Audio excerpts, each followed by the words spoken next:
Early in the morning of August 2025, the steep road leading into the quiet suburb of East Point suddenly became unusually tense when 7 unmarked police cars pulled up in front of a faded wooden house at the end of Jefferson Street. Neighbors peeked through curtains, watching officers in bulletproof vests fan out, surrounding the property as if they had been following a trail for years and had finally arrived at the exact door they needed to knock on. Inside, Lance Harwell, the silver-haired mechanic who lived quietly and kept to himself, was lacing up his old work boots, preparing for what seemed like a normal morning like any other. The knock came at exactly 6:47 a.m. "Mr. Harwell, East Point Police Department. We have a warrant for your arrest in connection with the disappearance of Rachel Monroe in 1990. The officers later described that moment. Harwell's hands froze, his fingers trembling slightly on the shoelaces, but his face remained eerily calm, as if he wasn't afraid, but simply accepting something he had known would come for him for over 3 decades. Before we dive deeper into the story, don't forget to subscribe to the channel and hit the notification bell so you don't miss the latest cases. That early summer morning in East Point, Georgia carried the light, characteristic southern humidity, with the sky still holding a thin gray veil that hadn't yet lifted, and the apartment complex where Rachel Monroe lived remained hushed in its usual weekday quiet. On the second floor of the old brick building, Rachel, 24 years old, an accountant, living alone since moving to the city, was getting ready for another workday. She was the kind of person everyone could easily describe: punctual, careful, never missing even a single phone call or appointment, and always keeping her life on such a steady rhythm that those around her could practically predict her every morning move. That day was no different.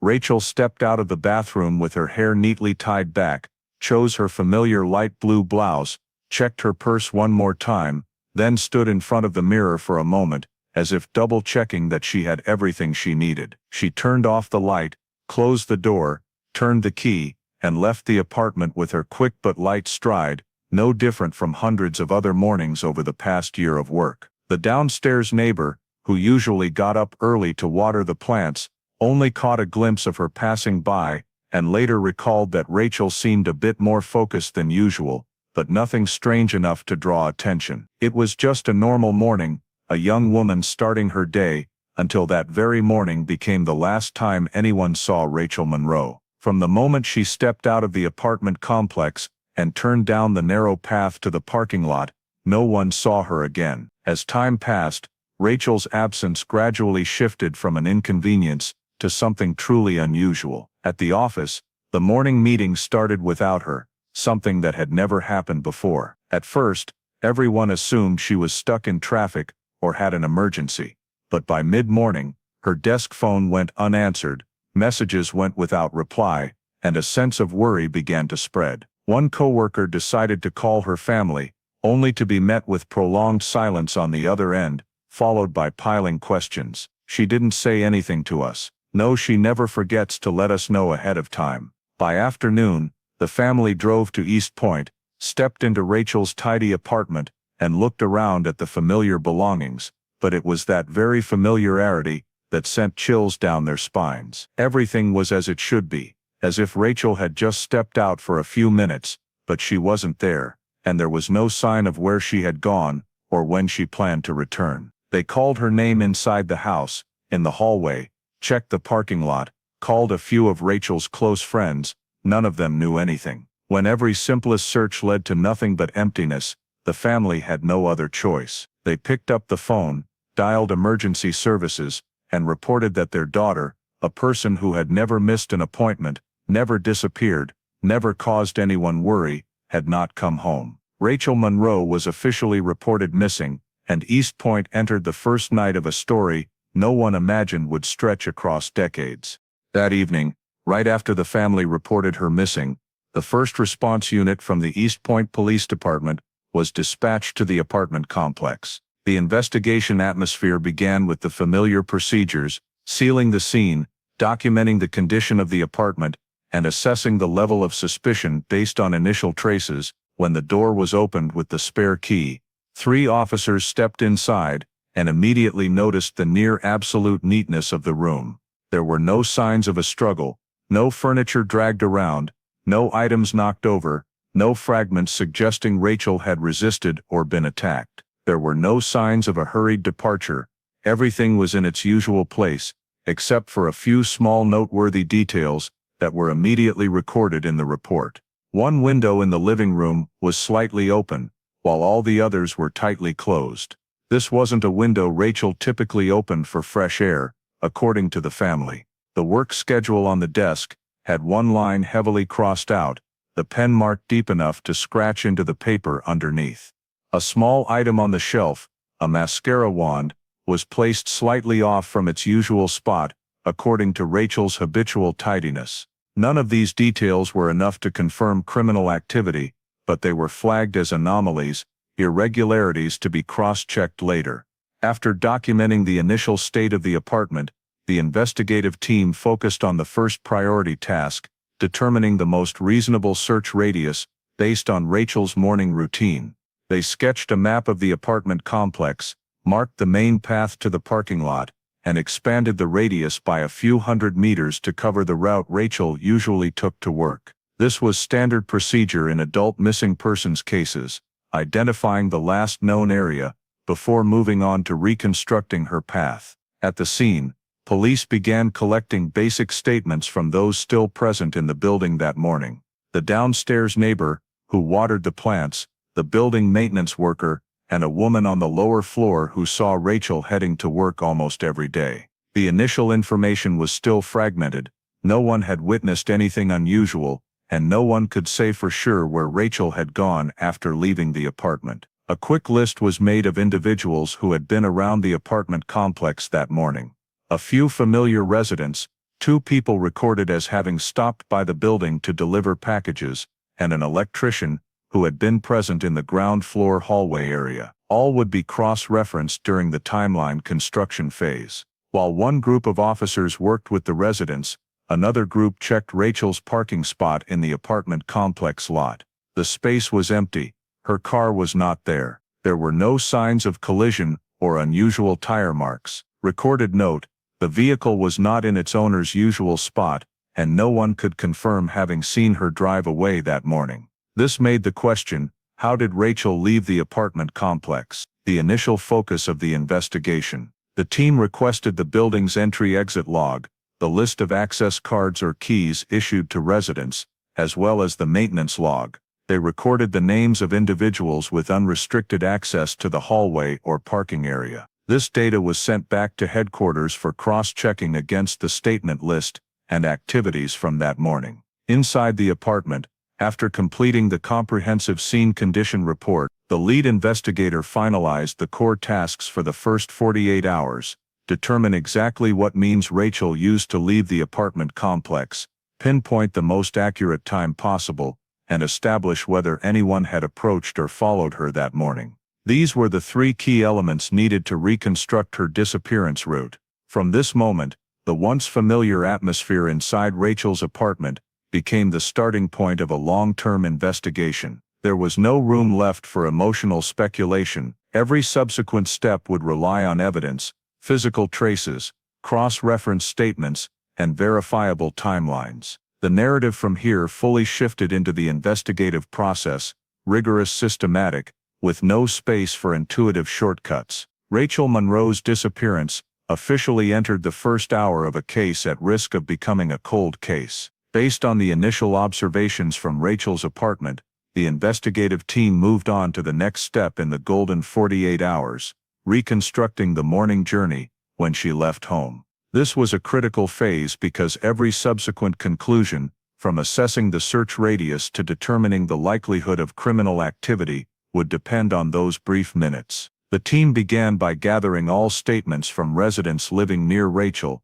especially those who had the habit of going out or moving around from sunrise until before 8 a.m. They also retrieved the building's key card logs, the list of registered vehicles in the apartment complex, and the hallway electrical operation data to determine when the motion sensor lights were activated, thereby inferring possible movements. One of the first people questioned was the neighbor who had seen Rachel leave the apartment. This person only recalled that she walked faster than usual, a small detail but still significant enough for police to note. because any minor change in a victim's daily behavior could carry informational value. The team immediately marked this in the report as a behavioral anomaly, an irregularity, to be cross-checked against other data later. Next, they analyzed the VHS camera footage installed in the apartment hallway. The poor quality of the 1990 equipment made the images blurry, full of noise, and only capable of distinguishing basic shapes. Nevertheless, it at least confirmed one thing: a figure with a build consistent with Rachel had stepped into the hallway heading toward the parking lot exit that morning. Facial features couldn't be seen, clothing couldn't be identified, but the direction of movement was fairly clear. Rachel had left the second floor and headed down toward the outdoor exit. The camera did not cover the outdoor courtyard, but the final frames were sufficient for police to estimate that if she followed her usual routine, her next destination would be the parking lot, where her Ford Taurus was typically parked overnight. From here, the team reconstructed the estimated route. Rachel left the apartment, went down the hallway, headed toward the parking lot, but a problem emerged immediately. No witness could confirm they had seen Rachel get into her car. No one saw her unlock the door, no one remembered her sitting in the driver's seat, and no one heard the engine start that morning. This became the first major gap in the reconstructed timeline. Did Rachel actually reach her car, or was she approached before she got there? The team decided to interview additional residents whose apartments had windows facing the parking lot, hoping to gather any scraps of information from someone who might have glanced outside by chance. An elderly woman on the third floor said she had briefly seen a figure that looked like Rachel walking across the courtyard, but she wasn't certain because she only looked for a few seconds before closing the curtains. A man living on the west side of the building said he wasn't sure it was Rachel, but he remembered seeing a young woman walking quickly toward the parking lot around the time Rachel was believed to have left. These statements were not enough to verify anything, but they aligned with the direction of travel indicated by the hallway camera. The investigative group noted that all the statements shared a common thread: Rachel was walking and walking quite quickly, but no one could confirm the most crucial action: Rachel opening her car door. From there, the team reached a preliminary conclusion: Rachel left the apartment normally, headed toward the parking lot as usual, but her journey had been interrupted somewhere between the walkway and the parking area. There was no evidence whatsoever that she had actually approached or used her vehicle. The fact that no one saw her drive away also gave rise to a new hypothesis beginning to appear in the report: Rachel may have been approached or interfered with before reaching her car.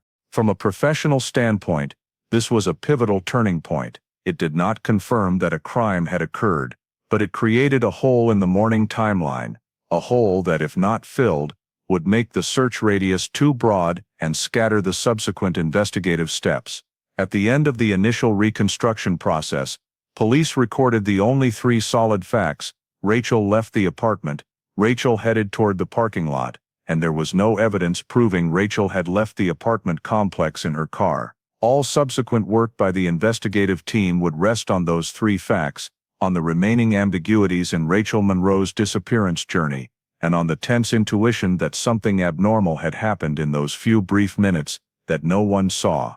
Nearly 2 days after the missing person report was filed, the investigation shifted to the phase of expanding the search radius beyond the apartment complex. This was a necessary step since there was no evidence showing that Rachel had left her residence in her own vehicle. Patrol teams were assigned to sweep the surrounding area in gradually increasing radii, starting with the routes Rachel typically took to work, then expanding to secluded public spots, abandoned parking lots, and lesser-noticed stretches of road. Late in the afternoon on the second day, an officer from the Western Search Team reported back to command that he had discovered a silver Ford Taurus parked in a derelict lot behind a long-shuttered small commercial strip. When the license plate was run, dispatch confirmed immediately it was Rachel Monroe's car. The investigative team rushed to the scene. The parking lot was several miles from Rachel's apartment, not on her familiar commute route, and not a shortcut any local resident would have reason to use. It was an area only someone deliberately going there would know about, partially blocked by a rusted fence and overgrown weeds encroaching onto the cracked concrete. In the gray late afternoon light, the Taurus looked out of place, as though it had been placed there intentionally, rather than left during a casual trip. The first thing police noted: the car was locked. No signs of forced entry, no damaged lock, windows intact. There were no visible signs of collision or theft damage. This ruled out the initial scenario of Rachel being carjacked on her way to work, a scenario that had been considered early in vehicle-related disappearances. The interior was examined carefully, without rushing to conclusions. On the surface, the car appeared normal: seats in position, steering wheel not excessively turned, no obvious signs of break-in. However, as technicians began documenting details, anomalies started to emerge. The driver's seat had been pulled back farther than would be comfortable for Rachel's height. Someone noticeably taller than average for her would find that position suitable. While not direct evidence, it was one of those professional red flags that caught investigators' attention. According to family, Rachel never adjusted her driver's seat position. The steering wheel surface showed faint friction marks, not pronounced, but inconsistent with someone who had small hands like Rachel. Her loved ones had noted that she habitually gripped the wheel at roughly the 10 o'clock, 2 o'clock position, yet the friction marks were concentrated nearer the 8 o'clock, 4 o'clock area, minor, but distinct. Inside the vehicle, the dashboard showed no signs of tampering. The car keys were not found, which aligned with the car being locked, but at the same time raised the question: if Rachel had been driving, why didn't she have the keys with her, and where were they? 2 technicians searched the back seat area. Although nothing immediately noteworthy was present, they noted that the dust layer on the seat surfaces had been disturbed, suggesting someone had sat there or leaned against the seats for a short time. Rachel lived alone, and rarely carried passengers. According to relatives, she almost never gave anyone rides. While this could not be considered conclusive evidence, logically the disturbance was worth recording. At the front passenger seat area, a small object had fallen into the gap between the seat and the floor, but it could not be identified as belonging to anyone specific, and was not collected as primary evidence due to insufficient context. Still, it was enough to reinforce the team's sense that the car had been influenced by a stranger.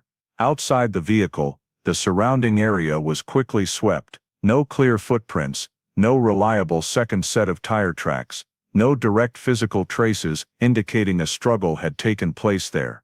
However, the parking spot, far from street lighting, distant from residential areas, out of sight, was not a random place a woman would choose to park before heading to work. This was a secondary scene, not the primary one. That feeling was unmistakable to every member of the team. The biggest anomaly was not in the car itself, but in its very presence there. Right at the scene, the lead investigator marked 3 preliminary conclusions for the report. 1. The vehicle had not been stolen or vandalized.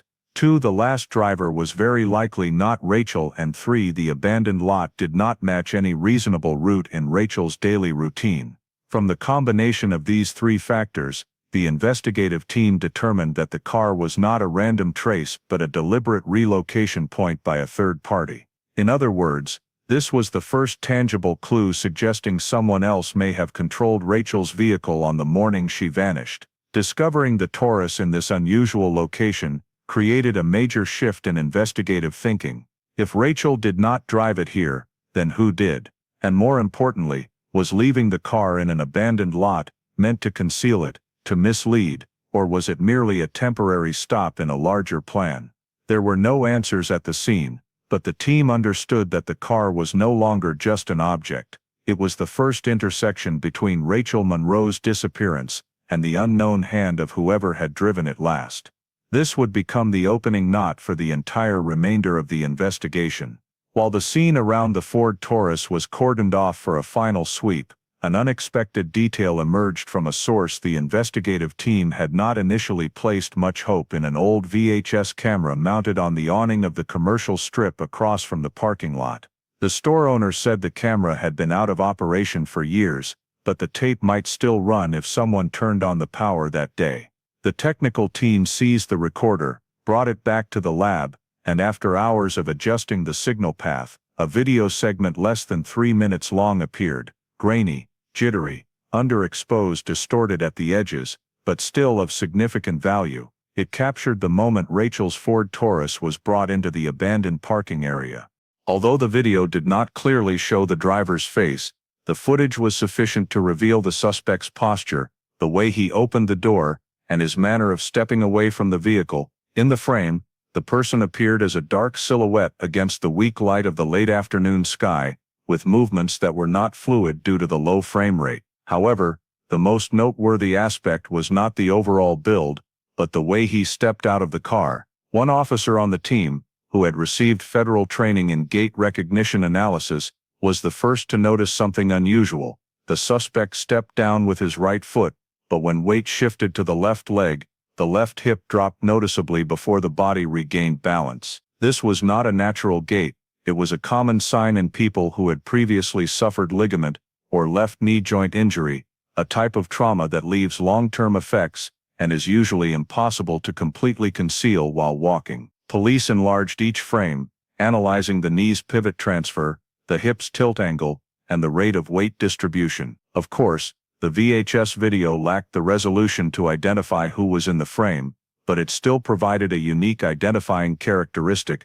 The suspect had a gait that favored leaning to the left. In a case lacking direct witnesses, clear camera footage, and immediate physical evidence, discovering such a difficult-to-alter physical trait was considered a major breakthrough. It did not answer who, but it helped narrow the question to who could it be. The footage continued in the eerie silence typical of VHS tape. After stepping out of the car, the suspect closed the door and stood still for a few seconds, apparently scanning the surroundings. This detail appeared in only 2 consecutive frames, too blurry to read any expression, but enough to show that this person did not leave immediately. He looked toward the north, then turned right and disappeared from the camera's view. That moment gave police another piece of data.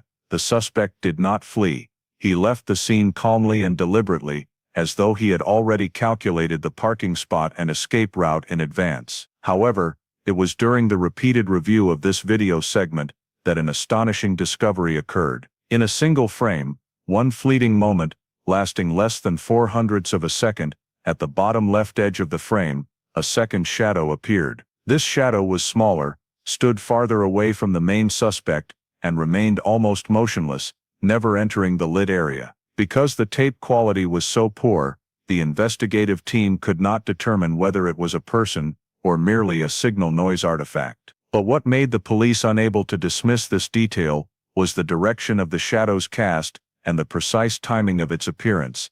It differed completely from typical analog video noise. The second shadow appeared exactly when the suspect closed the car door and vanished the instant the suspect began to leave the frame. If it was a person, this suggested that at least 2 individuals were present at the scene when the car was abandoned. However, because the evidence was so ambiguous, the investigative team marked this detail with the notation "unverified anomaly" to await cross-referencing once more data became available. The appearance of the second shadow could not be exploited immediately, but it introduced a new possibility that no one wanted to rule out. Rachel's disappearance might involve more than one suspect. After documenting all the characteristics from the video segment, the investigative team issued 3 main conclusions in the internal report. 1. The suspect has a distinctive gait characteristic of someone who previously sustained injury to the left leg. 2. The timing of abandoning the vehicle indicates unhurried,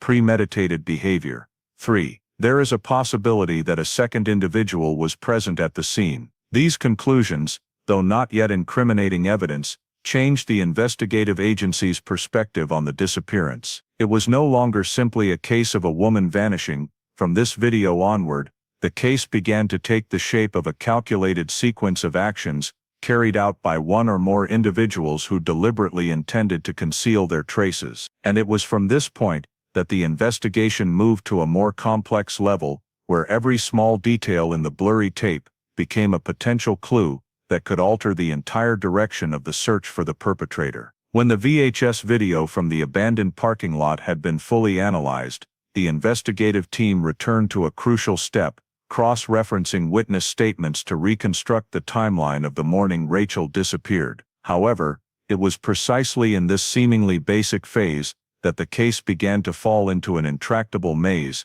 because the statements obtained were not only fragmented, but directly contradicted one another to the point where they could not be pieced together into a single logical sequence of events. The three main witnesses, each living in a different location around the apartment complex, gave police completely opposing descriptions of Rachel's actions that morning. Witness A, a middle-aged woman living on the ground floor with a window looking straight out at the path leading down to the parking lot, asserted that she had seen Rachel standing and talking to someone right in the area near the parking lot, around the time Rachel left the apartment. According to her, Rachel was not alone. She could not identify the man or woman standing opposite Rachel, only seeing two figures a few steps apart, apparently exchanging something. When police pressed for more specific details, height, posture, shirt color, gender, witness A shook her head. She had only looked through the curtains for a few seconds, and remembered nothing more beyond the fact that Rachel was not alone. If accurate,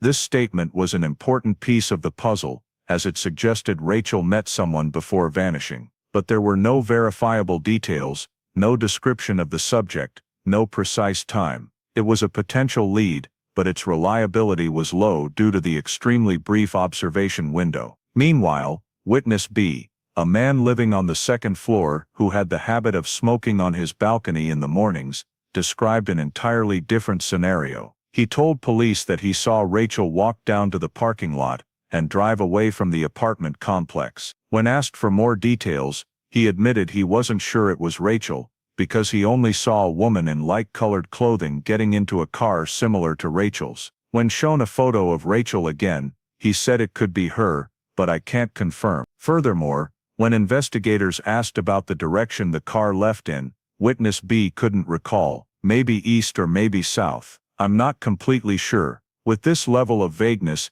his statement became difficult to use in reconstructing the timeline. What confused the team even more was that witness B's account directly contradicted established physical evidence. Rachel's Taurus was not driven by her that morning, and it certainly did not leave the apartment complex on her usual route. Therefore, witness B's statement was not only inconsistent with witness A, but also inconsistent with the technical conclusions already in hand. Witness C told yet another completely different story. A young woman who regularly jogged around the apartment complex in the mornings said she saw someone who looked very much like Rachel jogging along the path behind the building. She described the build, hairstyle, and light-colored blouse as matching Rachel fairly well. However, the problem was Rachel did not have a habit of jogging in the mornings, and was not wearing athletic clothing when she left the apartment. Moreover, the time frame in which witness C saw the person who looked like Rachel did not align with the moment the hallway camera recorded Rachel leaving the second floor. When questioned more closely,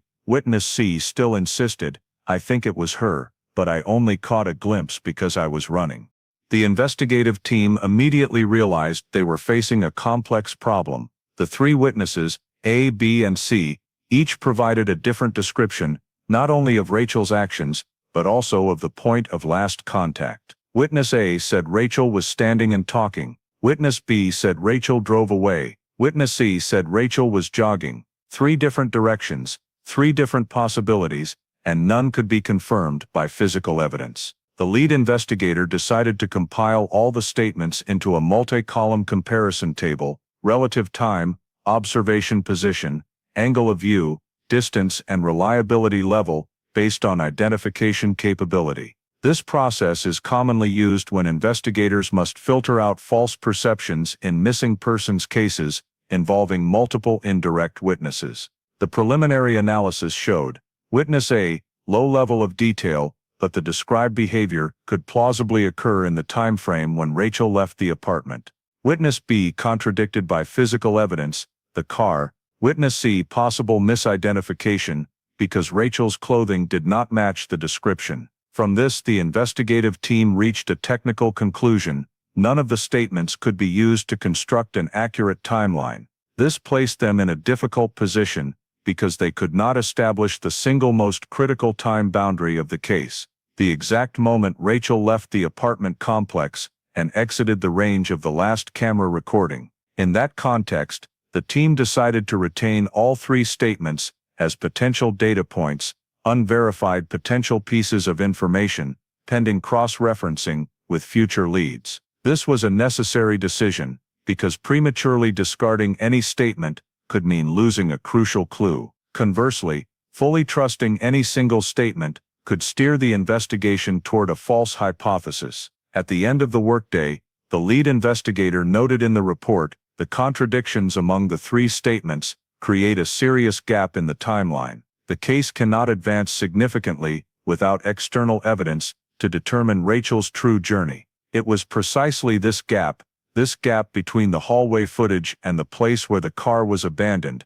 that would become the central focus of the investigation for many years to come. The contradictions in the statements from the three witnesses forced the investigative team to move on to the next step, compiling a list of primary suspects based on each individual's access range to Rachel on the morning she disappeared. This process was carried out according to standard procedure, identifying who had reason to be present in the apartment complex, who had the ability to access the path leading down to the parking lot, and who had the opportunity to intervene in Rachel's journey during the time frame captured by the hallway camera's last recorded movement.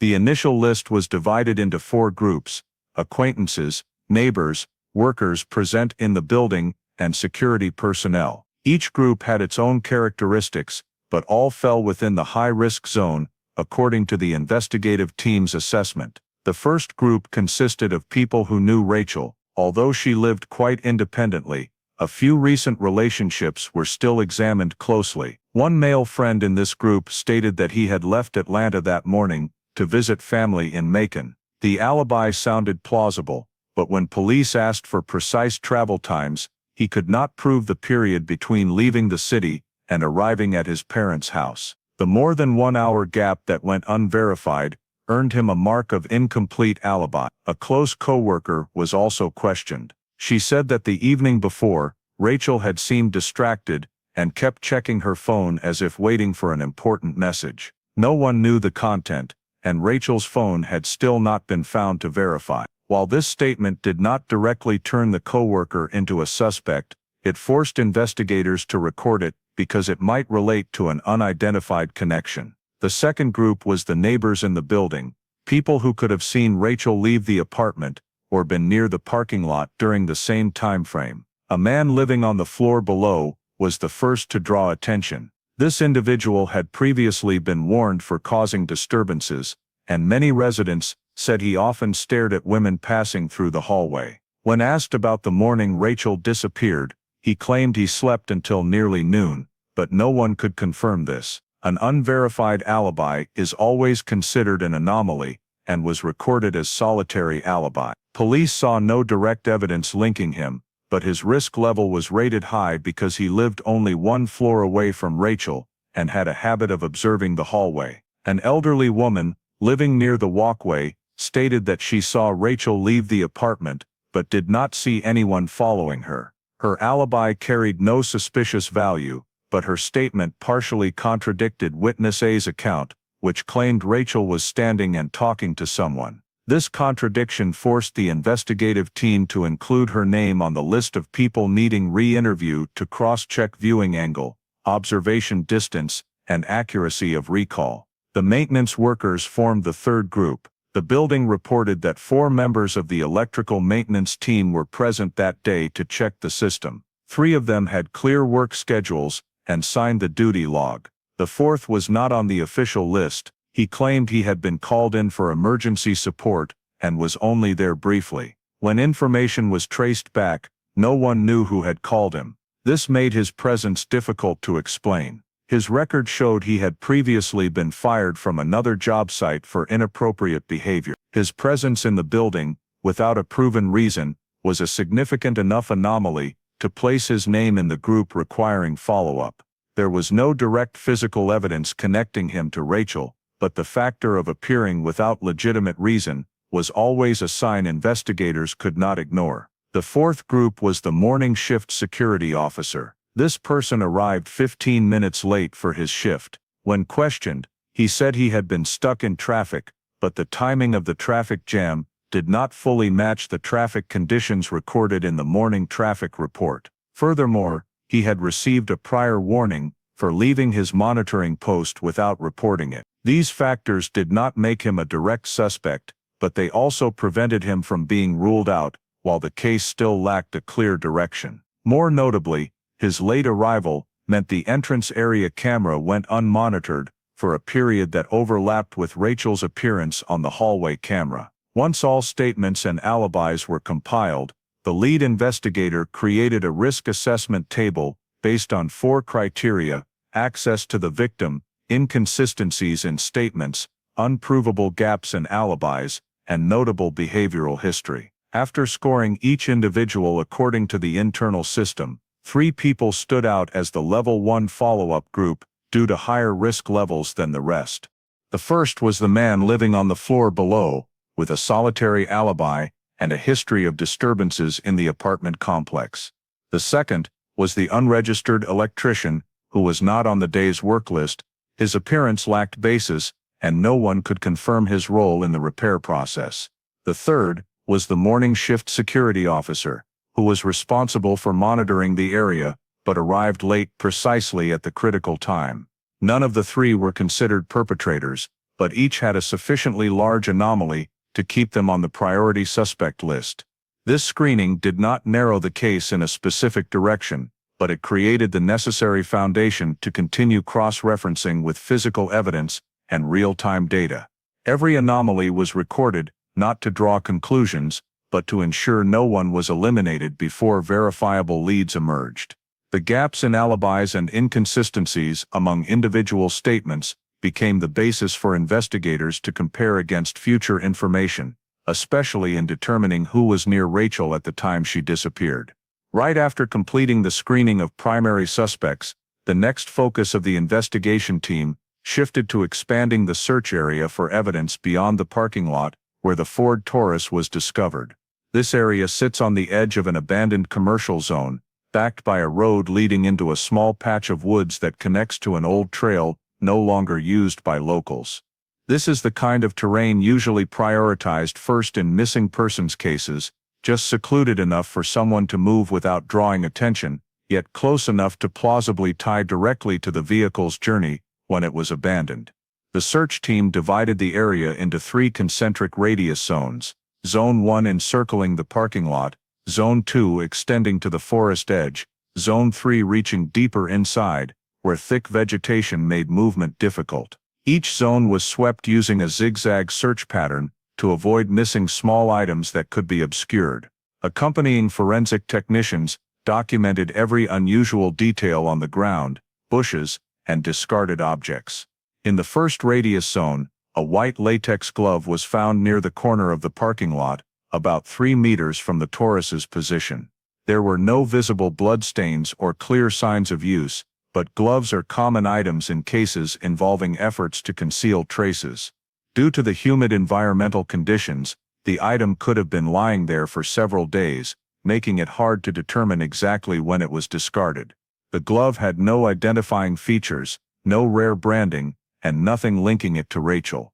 Still, because its discovery location fell precisely along the direction the suspect was captured on camera, leaving the vehicle, the evidence was collected for potential fingerprint and DNA testing. At the forest edge, the search team found a small piece of fabric, roughly 1 square inch, caught on a dry branch.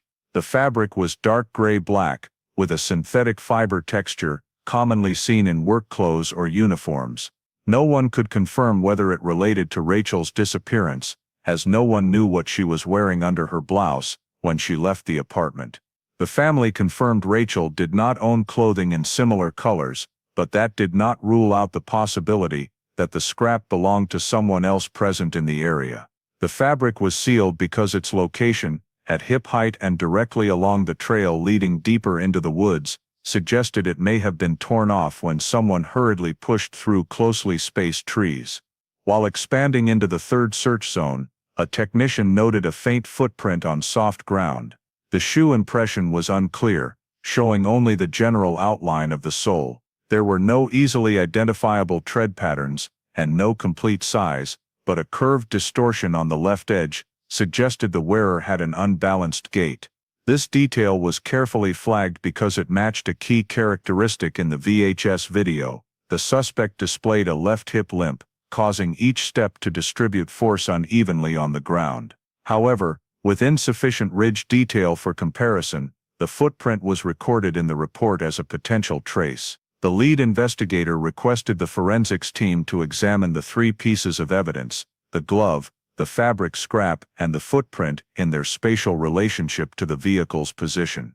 Preliminary results showed all three items lay along a plausible line of travel if the suspect abandoned the car and then proceeded deeper into the woods via the northern trail. This raised the possibility that the driver left the scene by a route, avoiding main roads, in order to minimize easily detectable traces. Still, that remained only an inference that could not be confirmed without biological evidence or clearer camera footage. None of the three items directly linked to the victim. The glove did not match Rachel's known size or personal items. The fabric scrap did not align with clothing she was known to have worn that morning. The footprint did not clearly show the shoe shape Rachel had used. This forced the investigative team to maintain a neutral stance. All evidence was documented, but could not yet be confirmed as relevant. During the survey of Zone 3, the search team also discovered a crushed paper bag near the trail. It was not a priority item, as it could have come from ordinary trash, but police still collected it for fingerprint comparison. The open scene investigation was not aimed at immediately finding conclusive proof, but at establishing a behavioral pattern for whoever may have driven and abandoned the vehicle here. When compiling the report, the investigation team concluded that the area around the parking lot showed no signs of struggle or resistance. No personal belongings of Rachel were left behind, no drag marks or scattered items typical of an abduction. Everything suggested the car was brought to the location in a controlled manner, and if anyone had been with the driver, they moved quickly and purposefully away from the area. The one thing that remained fairly clear was this: despite finding multiple pieces of evidence, none were strong enough to tie the case directly to Rachel Monroe. However, the overall presence of these traces did clarify one point: the parking lot was not the suspect's final destination, but merely a transfer point, and the driver had a planned route to leave the area without leaving obvious signs. The open scene review process revealed the appearance of many scattered clues, but none of the clues showed that Rachel had been present in the area where the car was abandoned. From that reality, the investigation team returned to the central focus of the entire case: the short distance from the apartment door down to the building's parking lot.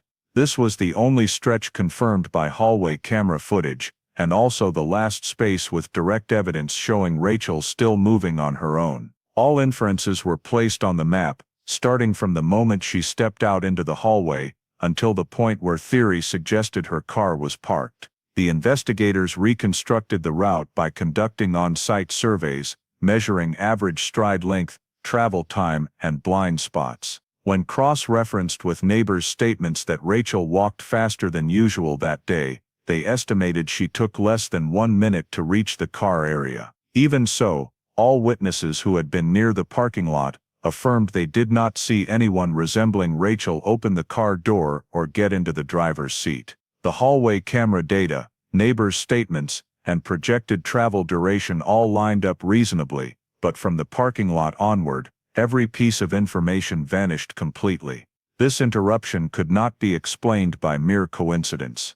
The investigative group began testing hypotheses using the elimination method. The first hypothesis was that Rachel had reached her car but no one saw her. However, given the distance between the parking lot and the building's entrances, along with the number of people moving around in the morning, the chance that she went completely unnoticed was low. Moreover, during the examination of the car at the abandoned lot, signs such as the driver's seat being pulled back, an unusual steering wheel grip posture, and mirror adjustments did not match Rachel's known vehicle use habits. These small differences had internal logic. Someone of different height and driving habits had operated the car. After ruling out the scenario of Rachel driving away from the apartment herself, the investigators moved to the second hypothesis: Rachel had never reached her own car. This hypothesis opened up an entirely new reconstruction direction. Instead of viewing the Taurus as the last point Rachel touched, the car became merely evidence showing the movement path of someone else. The investigation team marked positions along the path from the hallway door to the parking lot, checking every blind corner that could completely conceal a brief but decisive interaction. No physical traces indicated a struggle or anything dropped from Rachel, but this absence fit better with a quick, quiet approach in an area with little foot traffic. When stringing the event structure together in that direction, the car became an object under the control of a second person. Every element related to the car was re-evaluated under this assumption.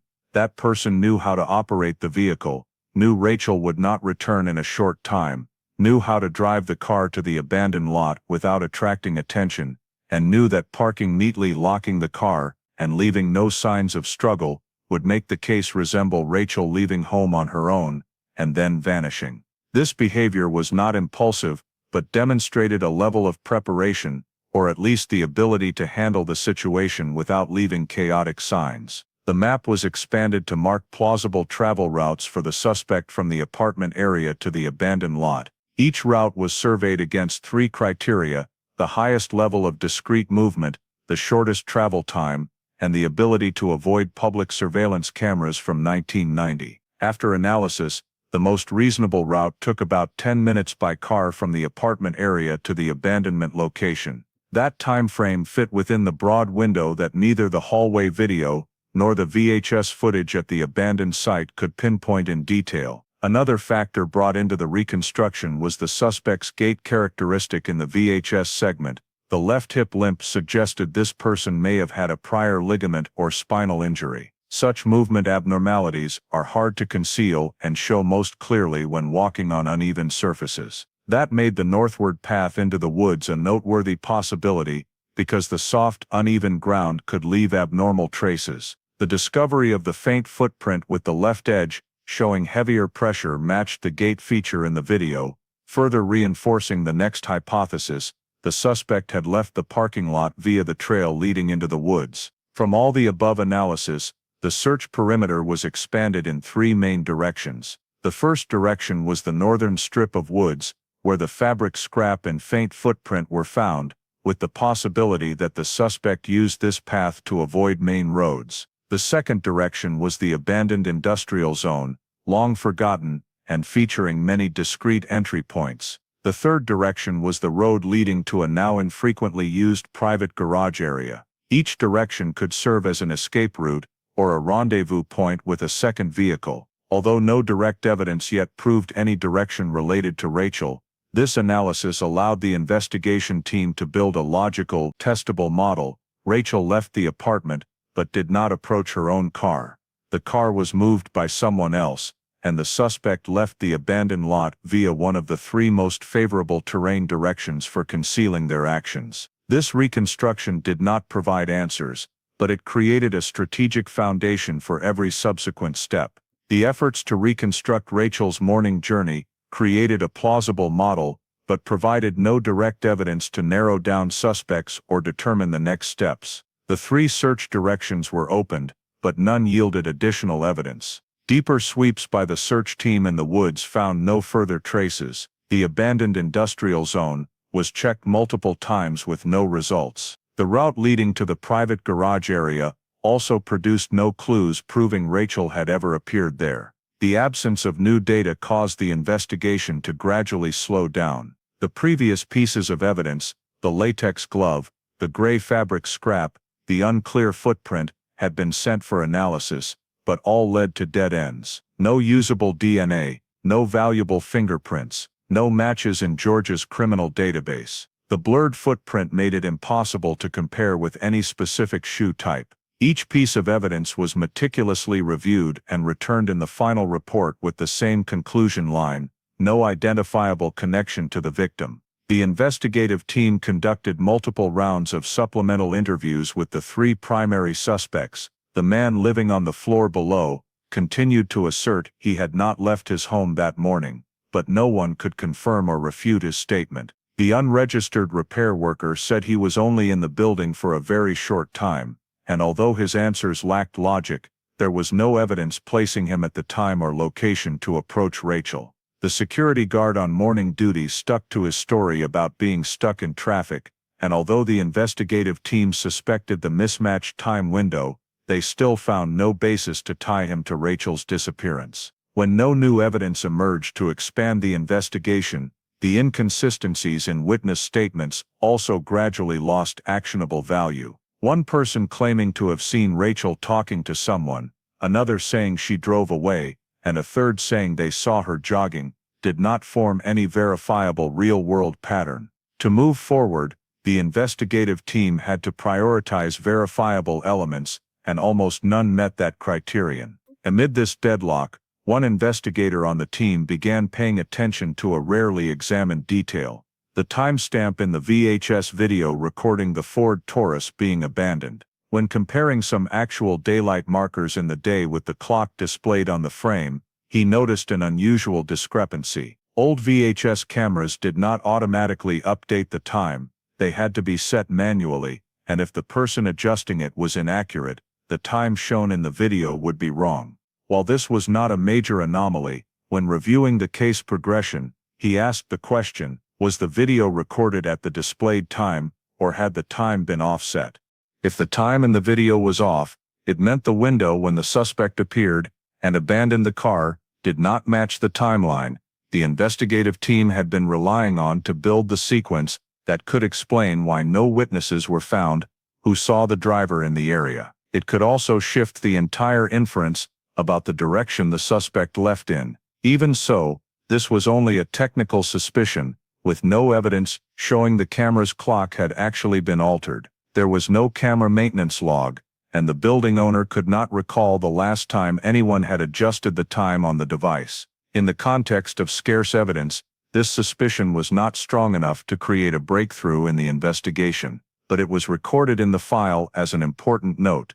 The VHS timestamp could not be considered absolutely accurate. This increased the already high level of uncertainty in the overall timeline. As investigative directions closed one by one without producing a breakthrough, the local investigative unit's capacity was pushed to its limit. Analysts from Atlanta PD, who had been called in to assist, noted that this case lacked all three key elements typically present in missing persons cases: no direct witnesses, no authenticated physical evidence, and no suspect with a clear motive. When all three components are missing together, solving the case becomes extremely difficult. By the end of 1991, the number of new reports gradually decreased. The search was scaled back. Sweeps of the woods and industrial zone were suspended to reallocate resources to other cases. Media interest also faded without new developments. Rachel's family continued to request case updates, but the police had no new information to provide.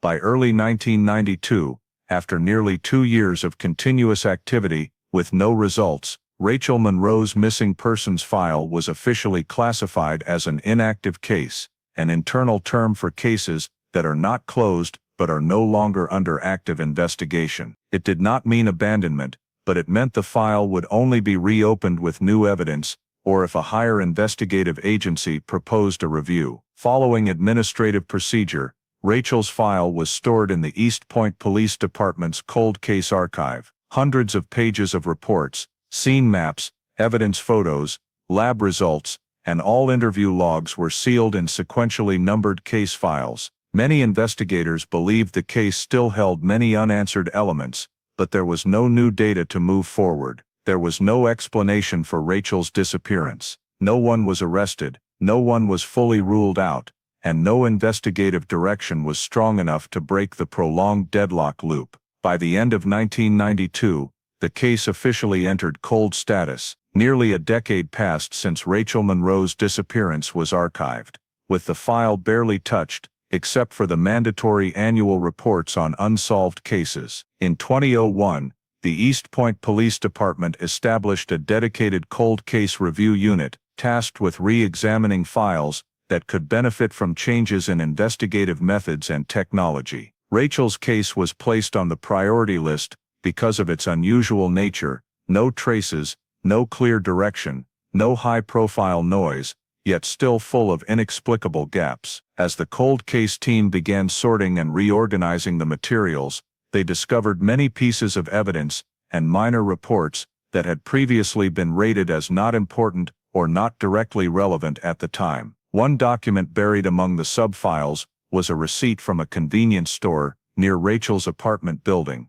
collected in the early days of the investigation, but never incorporated into the overall analysis. The receipt bore an internal code mark, but there were no notes indicating who had collected it or why it had been overlooked during cross-referencing. Upon review, the investigative team noticed that the timestamp on the receipt fell within the estimated window when Rachel left home. The purchased items consisted of a bottle of water and a pack of mints, items Rachel did not buy regularly, according to family confirmation. The lack of anything confirming the buyer was Rachel had caused this evidence to be downplayed earlier. However, the cold case team viewed it as a piece of data that needed re-verification for two reasons.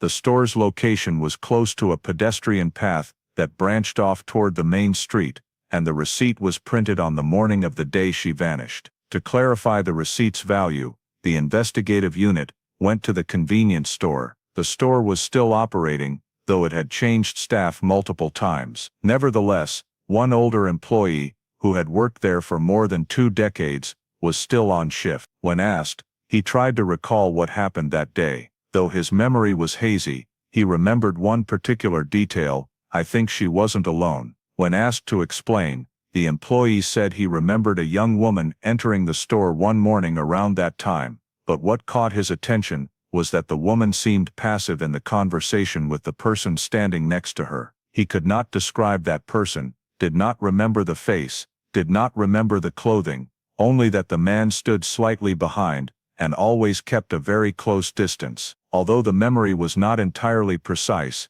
this description immediately prompted the cold case team to note the possibility that Rachel was not alone during the time frame of her disappearance. This information, though not yet verifiable, aligned with the behavioral model the earlier investigative team had once hypothesized, that Rachel may have been approached before reaching the parking lot. The receipt combined with the employee's account created a new intersection point. If Rachel really did go to this store, who was the person with her? And if that person was not a friend or colleague, could this be a direct link to whoever drove the Ford Taurus? In addition, the cold case team questioned why this receipt had been overlooked. They reviewed the 1990 work logs and found an administrative detail: the convenience store lay outside the primary search radius at that time, and was not on the list of places Rachel usually frequented. As a result, the initial patrol teams had collected the data mechanically, without linking it to the morning timeline.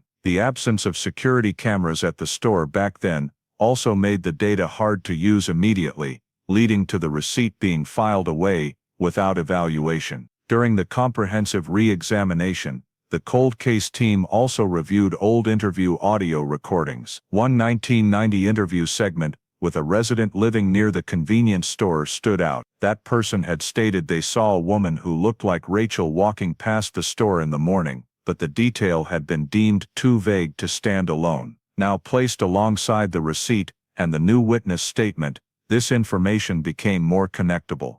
The investigative unit began sketching a tentative model. If the woman in the store really was Rachel, she had been there after leaving the apartment, but before the car was moved. This opened an alternative travel route. Instead of heading straight to the parking lot, Rachel may have turned toward the main street to buy something. This did not contradict the hallway camera, because the store exit lay in the same general direction of travel. However, it raised many unanswered questions. Why did she deviate from the parking lot path? Who was with her? Why did no one else in the apartment complex see her change direction?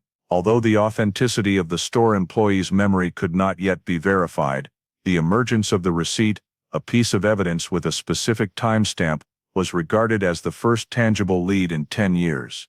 It did not solve the case, but it created a new investigative axis, tracking the identity of the man reportedly accompanying Rachel.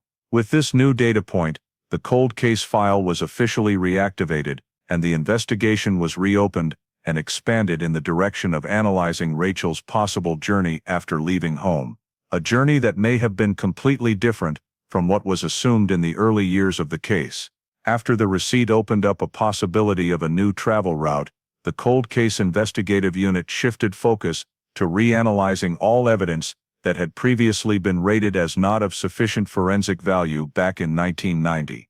New technology allowed the extraction of extremely minute traces that could not be analyzed before, especially microscopic particles collected from the vehicle interior. When the Ford Taurus was sealed that year, technicians could only make general observations inside the car, but dust samples and debris collected from the floor mat, under the seat bases, and the plastic grooves beneath the dashboard had remained in storage and had never been retested with modern technology. The laboratory conducted the microparticle analysis in a three-step process: extraction using microspectroscopy technology, classification of mineral and fiber components, and comparison against Georgia's geological, industrial database. The first results emerged after a few weeks, revealing a rare type of mineral dust not common in the area around Rachel's apartment building, nor matching the natural geology around the parking lot where the Taurus was found. Instead,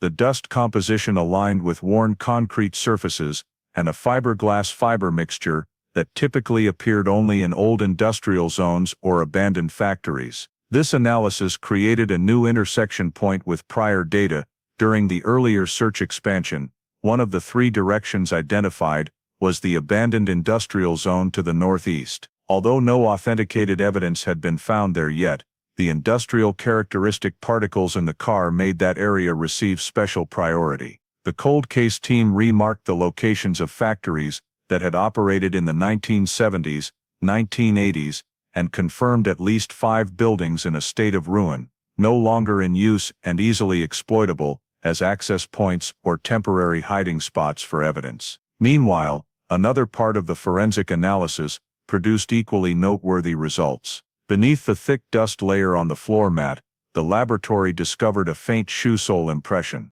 This was not a footprint from the abandoned parking lot scene, but an imprint left by someone sitting in the driver's or passenger compartment. Fine ridges became visible after oblique light scanning, showing a zigzag tread pattern belonging to a limited production shoe type manufactured in the late 1980s for mechanics and electricians. This shoe model was produced by a small brand in North Carolina, in limited quantities, distributed mainly to construction sites along the East Coast. According to sales data from 1988, 1989, the number of these shoes sold in Georgia was not large, with most concentrated at hardware and construction supply stores around old industrial zones, precisely the areas where the type of dust found in the car originated. This result formed a significant correlation. The shoe impression belonged to an occupation involving mechanical equipment, and the dust in the car came from worn industrial surfaces. The two independent factors reinforced each other,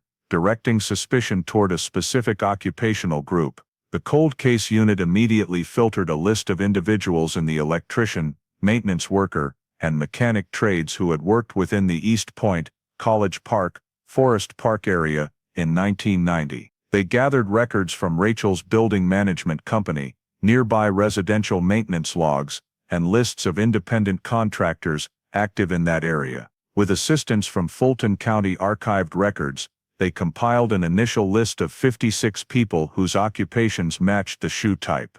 This list was further narrowed by eliminating those who did not live in the area that year, those with clear alibis for their whereabouts on the day Rachel disappeared, or those who had never worked within the relevant radius. Ultimately, the file was reduced to 17 people, including some who had appeared in the preliminary suspect list, such as the unregistered repair worker, who was present in the building on the morning Rachel vanished. Upon closer examination of each person on the narrowed list, the cold case team identified 2 standout names. One was a mechanic who had worked in the now closed industrial zone, and the other was an electrician, who had once been cited for a violation while working on a job site near the apartment complex. Both had movement records from those years that aligned with the geographic scope tied to the industrial dust and the shoe model. Cross-referencing with other evidence from the car and the VHS camera footage heightened the level of suspicion. If the cabin shoe impression truly belonged to one of these individuals,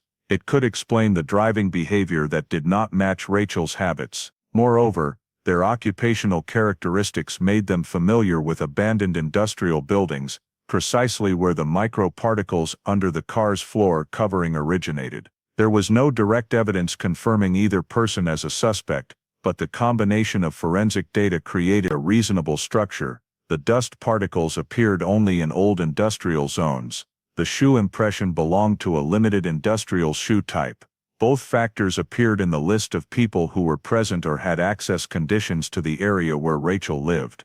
This was the first time the case had a chain of evidence and scientific analysis sufficient to narrow the suspect pool to a list that could be investigated in detail. This new review did not replace the old data, but added a previously non-existent layer of forensic logic. With the narrowed list and a plausible movement structure linking the apartment, the convenience store, the abandoned parking lot, and the industrial zone, the case began to gain new anchor points for advancing into deeper investigative steps.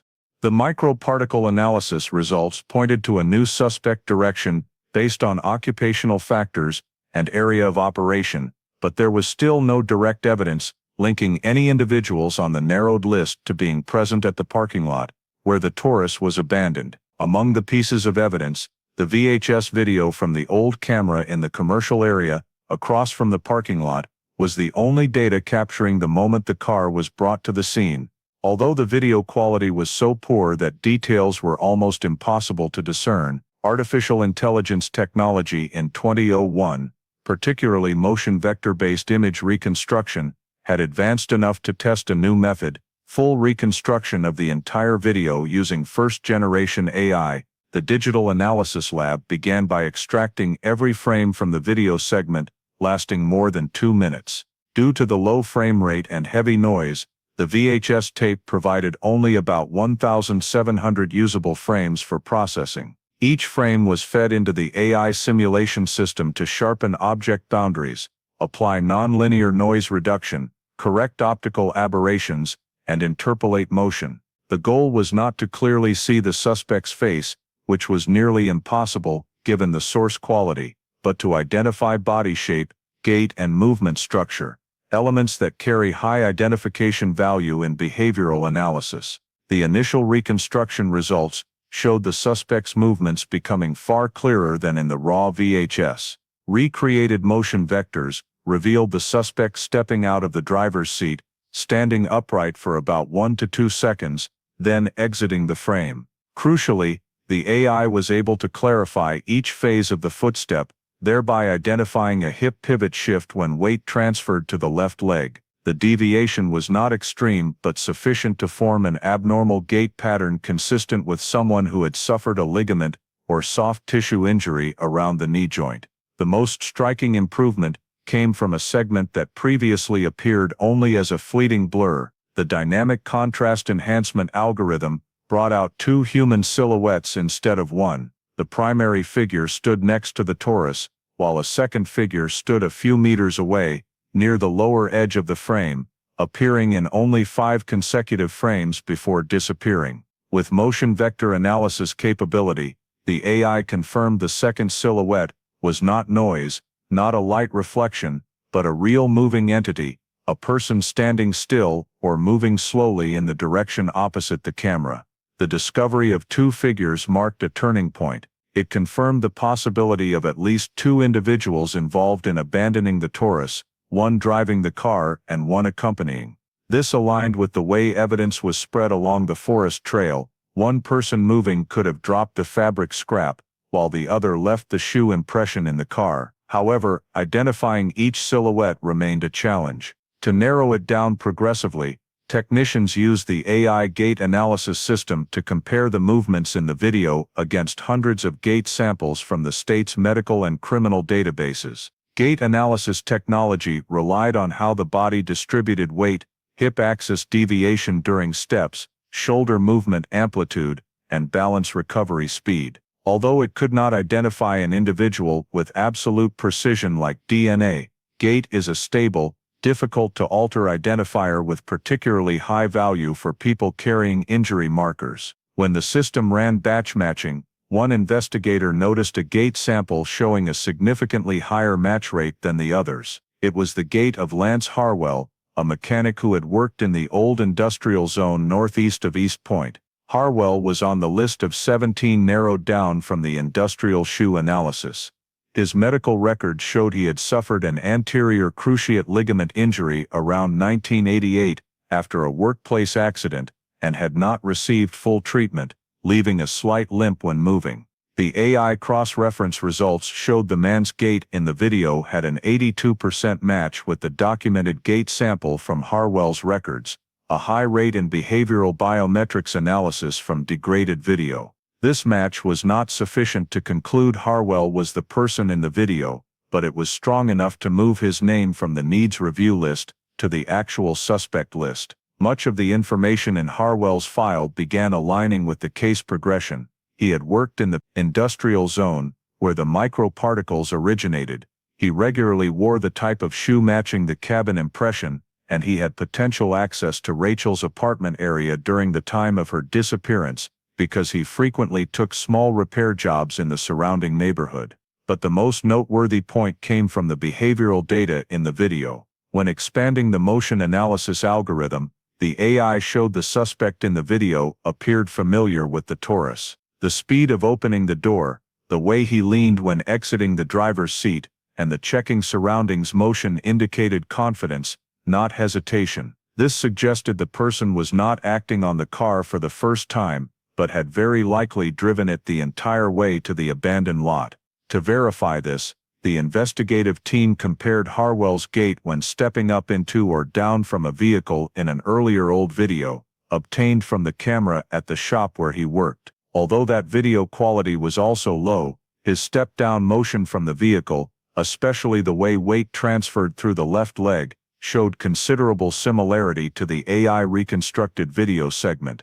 The investigators noted this was the first time a suspect in the file matched simultaneously, with microparticle analysis, shoe impression, plausible travel route, gait in the reconstructed video. Although there was no direct fingerprint or DNA at this stage, the combination of these elements formed a compelling identification pattern.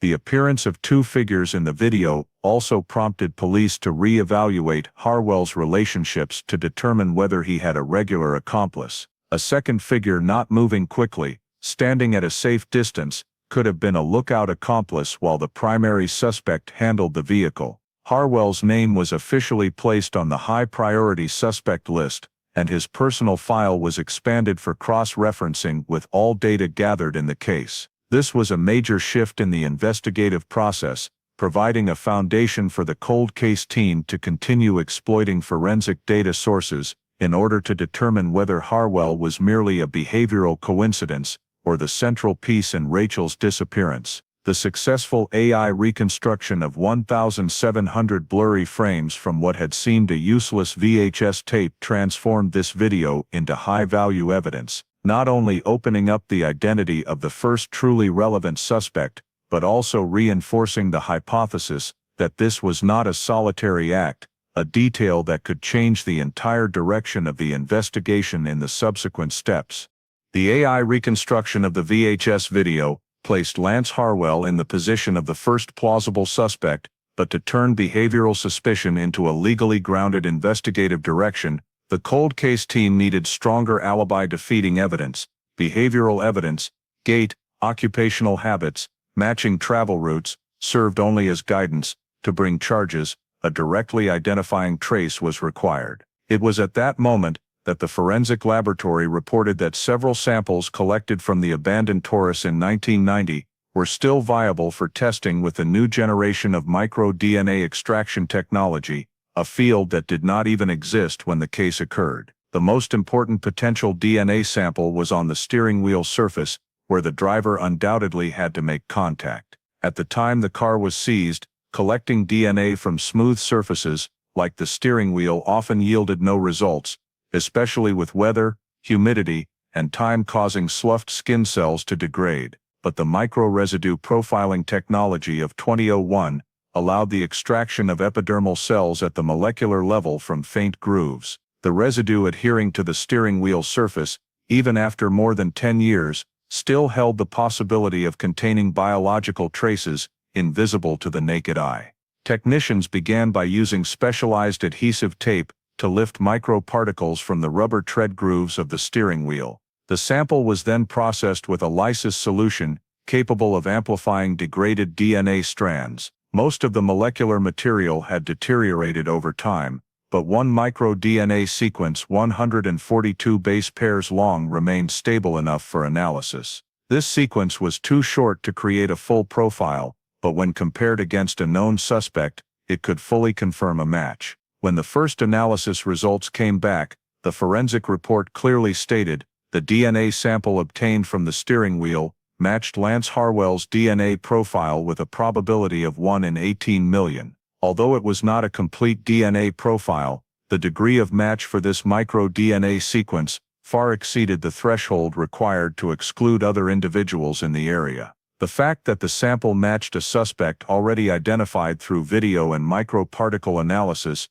created a critical evidentiary triangle with significant legal weight: occupational trace, behavioral trace, and now biological trace. When the results were presented, the cold case team immediately re-evaluated Harwell's entire file. He had worked in the industrial zone, matching the dust sample, had worn the rare shoe type, matching the cabin impression, had suffered an injury that left a gait deviation matching the reconstructed video, and now his DNA appeared on Rachel's steering wheel. This chain of coincidences was no longer random. With biological evidence, Harwell was no longer just a behaviorally fitting suspect, he became the only person with physical evidence directly binding him to the secondary crime scene of the case. However, while conducting deeper analysis on the sample taken from the steering wheel, the laboratory discovered a notable point: a second DNA sequence was present in the mixture, not strong enough for identification, but clear enough to confirm the presence of another person who had gripped the steering wheel during the same time period. This second sequence contained segments matching a haplotype group common in the southeastern United States population, inconsistent with Rachel, inconsistent with Harwell, and also not matching any profile in the state's criminal DNA database. The presence of the second DNA made the two figures hypothesis from the reconstructed video more convincing than ever. Not only did the camera capture two silhouettes, but the biological trace on the steering wheel also showed that at least one other person had participated in operating or contacting the driver's compartment. In complex missing persons cases, mixed source DNA, often called mixed source DNA, is typically very difficult to analyze because the sample strands are degraded and overlapping.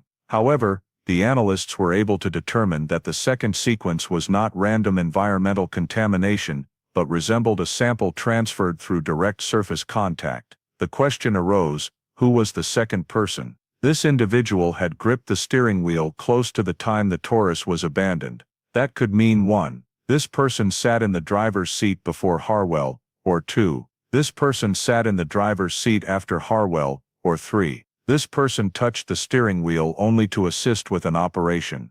The investigative team had to compile a list of personnel potentially connected to Harwell based on 1990 data: co-workers, shift mates, tool-sharing partners, housemates, or potential accomplices. The second DNA could not yet identify an individual, but it served as an important indicator that the case was not a solitary act. Whenever mixed DNA appears on vehicle-related evidence, the two-person offender model is considered reasonable. One person carrying out the main action, the other observing, standing watch, or handling logistics. When the DNA was run through group analysis systems, the results showed the second sequence matched a set of gene groups once common in the same industrial area where Harwell worked. This did not identify an individual, but confirmed that the second person was also highly likely to belong to a similar occupational group, or to have operated in the same spatial environment as Harwell. This information further increased the weight of suspicion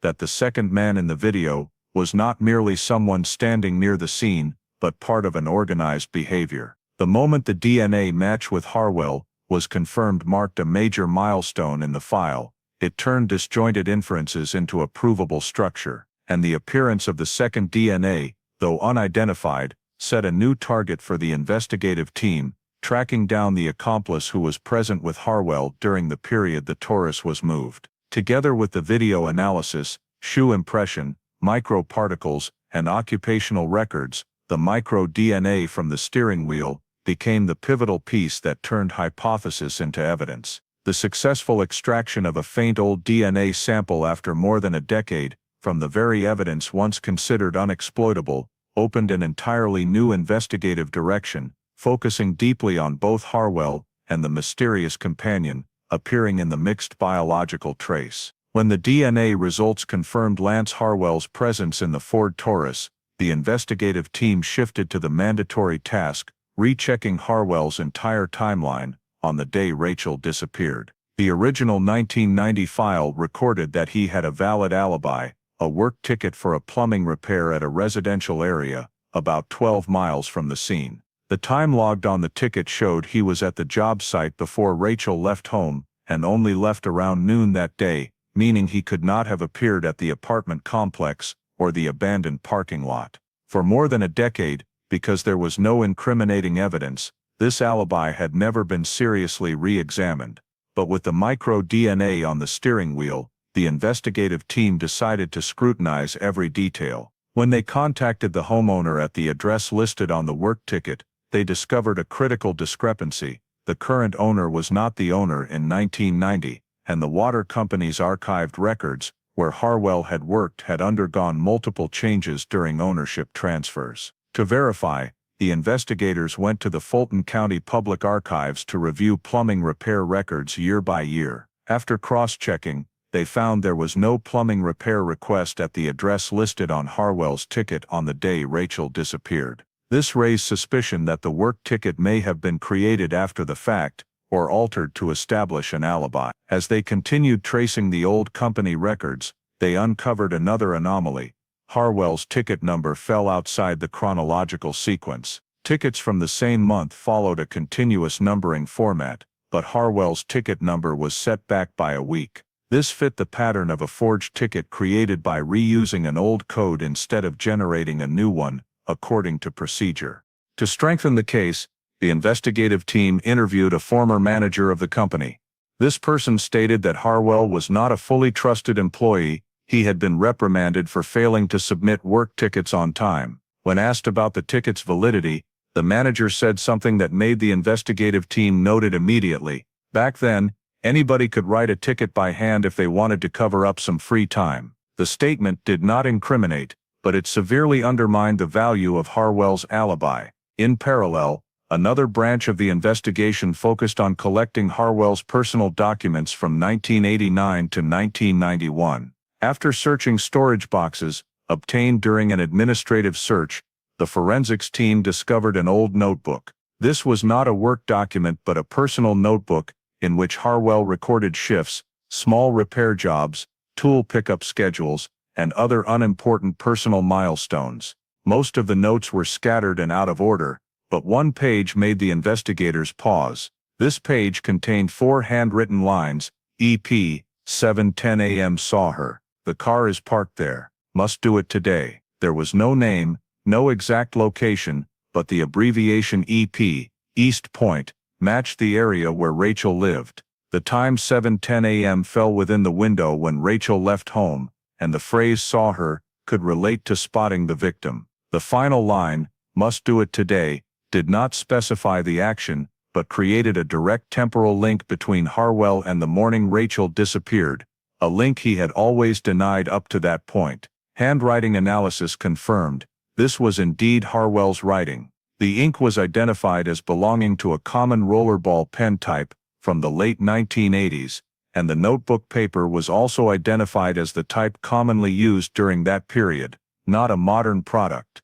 There were no signs that the note had been added later to fabricate or falsify. When cross-referenced with the AI reconstructed timeline, the investigators noted 3 points of alignment. The 7:10 a.m. time matched the moment Rachel's figure appeared on the hallway camera. The line "the car is parked there" matched the apartment parking spot, where Rachel always parked her car. "Must do it today" suggested Harwell had planned the action in advance, or at least had been surveilling the victim. From this point, Harwell's alibi was not merely questioned, it was completely dismantled. Every piece of evidence in the investigative team's hands, the micro-DNA, the industrial shoe impression, the industrial microparticles, the matching gate in the video, the invalid work ticket, and the personal notebook, began to connect into a single pattern. Harwell was near the apartment area. At the time Rachel disappeared, was not performing the plumbing job as claimed,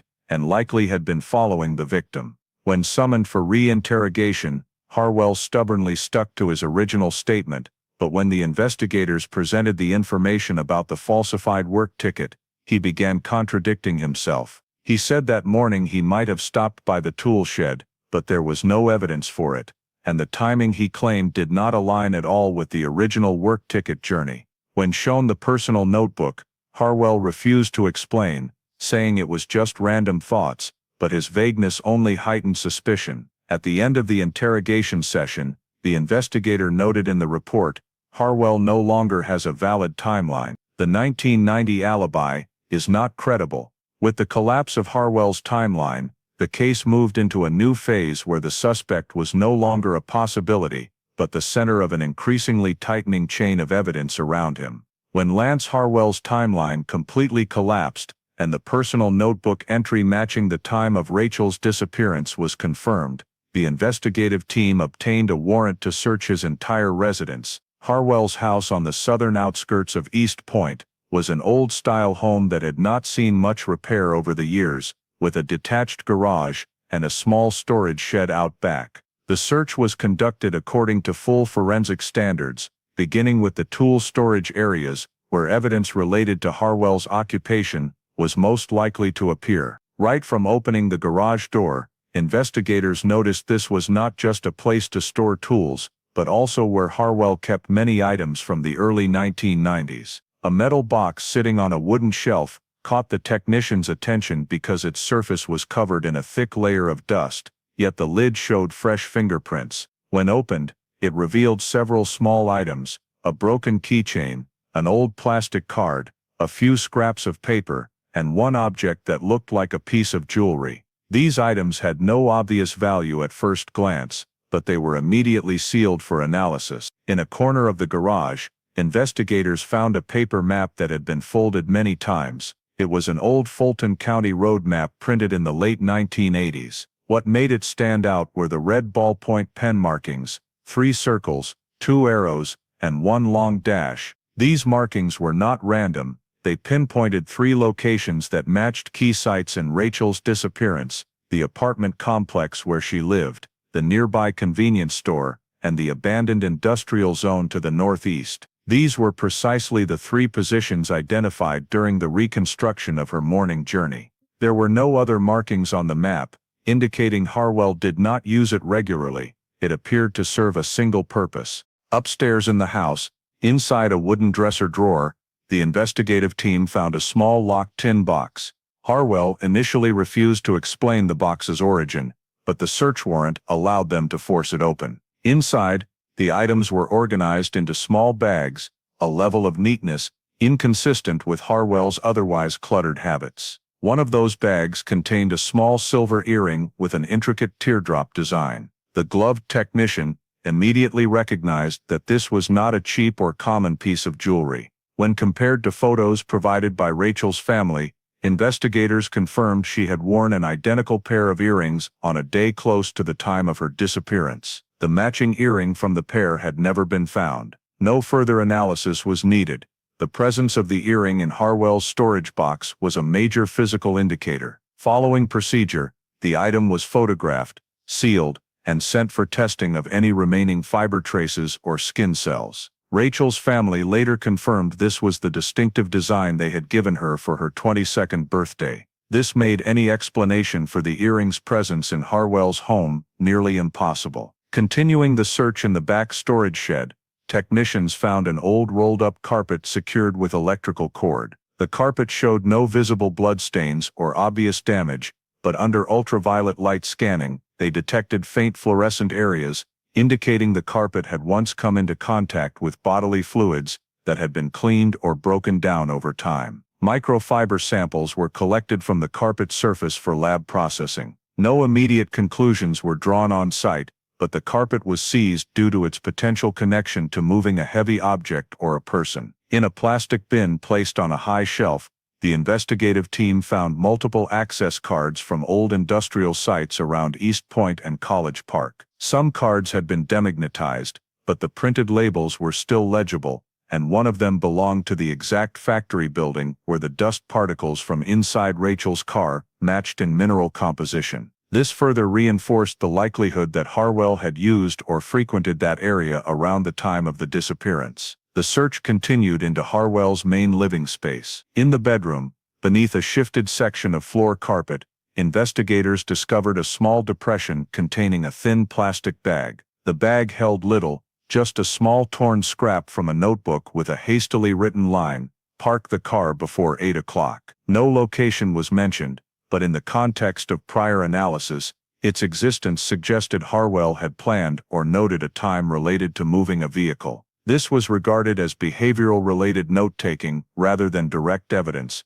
but it could not be ignored. Even more noteworthy, in the back storage shed, investigators found a pair of Ridgway brand industrial shoes, the exact rare brand that had left the impression in the Taurus's cabin. While it was difficult to determine whether this specific pair had made the 1990 mark, the size, sole pattern, and degree of wear closely matched the discovered shoe impression. The lab later confirmed that residual rubber on the shoes contained the same compound type as the faint ridge fragment collected from the car. All the evidence, the earring, the marked map, the Ridgway shoes, the rolled carpet, the industrial access cards, the timed note, was transported to the forensic center for analysis. Each item reinforced a piece of the picture: surveillance of the victim, presence at key locations, contact with the vehicle, and retention of Rachel's personal property. No single piece stood alone to prove guilt, but when placed within the logical chain of DNA, gait, microparticles, and fabricated timeline, they all connected into a unified structure. The search of Harwell's home did not just provide supplemental evidence, it clarified that his actions were not merely opportunistic. What was recovered showed preparation, surveillance, and record-keeping of multiple locations directly tied to Rachel's disappearance, and most importantly, a personal item belonging to the victim had remained in his possession for over a decade. This was the step that made returning the case to cold case status impossible. What was found in Harwell's old rundown house now became the foundation for advancing the investigation to the next phase. After the search of Harwell's home and the recovery of key evidence, the investigative team moved to the step of strengthening biological evidence to completely eliminate the possibility that the micro-DNA on the steering wheel resulted from third-party cross-contamination. The indirect method, collecting DNA from items Harwell discarded, was implemented under covert surveillance protocol. A surveillance team began observing his daily routines, paying particular attention to single-use items, soda cans, water bottles, paper tissues, cigarette butts. During one surveillance session, Harwell drank from a metal can and tossed it into a public trash bin near a convenience store. The investigative team waited until he left the area, then retrieved the can following proper biological preservation procedures. Lip marks and hand sweat left on the can's surface were taken to the lab for DNA extraction. The analysis results showed that the micro-DNA sequence obtained from the can matched completely with the micro-DNA sample taken from the Taurus's steering wheel. The match was at the maximum level, with no nucleotide discrepancies. This provided final confirmation that the person who gripped the steering wheel was Harwell. No cross-contamination, no coincidence, and impossible to deny. However, the presence of the second DNA in the mixed sample from the steering wheel continued to raise a major question: who had contacted the Taurus alongside Harwell on the morning Rachel disappeared? The second sample was too weak to generate a full profile, but it was still strong enough to identify certain distinctive biological markers. The analyst created a partial DNA profile, containing characteristic alleles belonging to a group of people with Scotch-Irish ancestry, commonly found in the southern Fulton and Clayton County population during the 1990s. Based on the allele segments, the cold case team filtered individuals who could have had contact with Harwell, belonged to the same occupational or geographic area, and had worked near the apartment complex. The list was progressively narrowed by cross-referencing employment records, residential security logs, and old maintenance staff data. Unexpectedly, the name Warren Kells appeared on the priority list, the morning shift security guard at Rachel's apartment complex on the day she vanished. One of the individuals interviewed back in 1990, but never charged due to lack of evidence.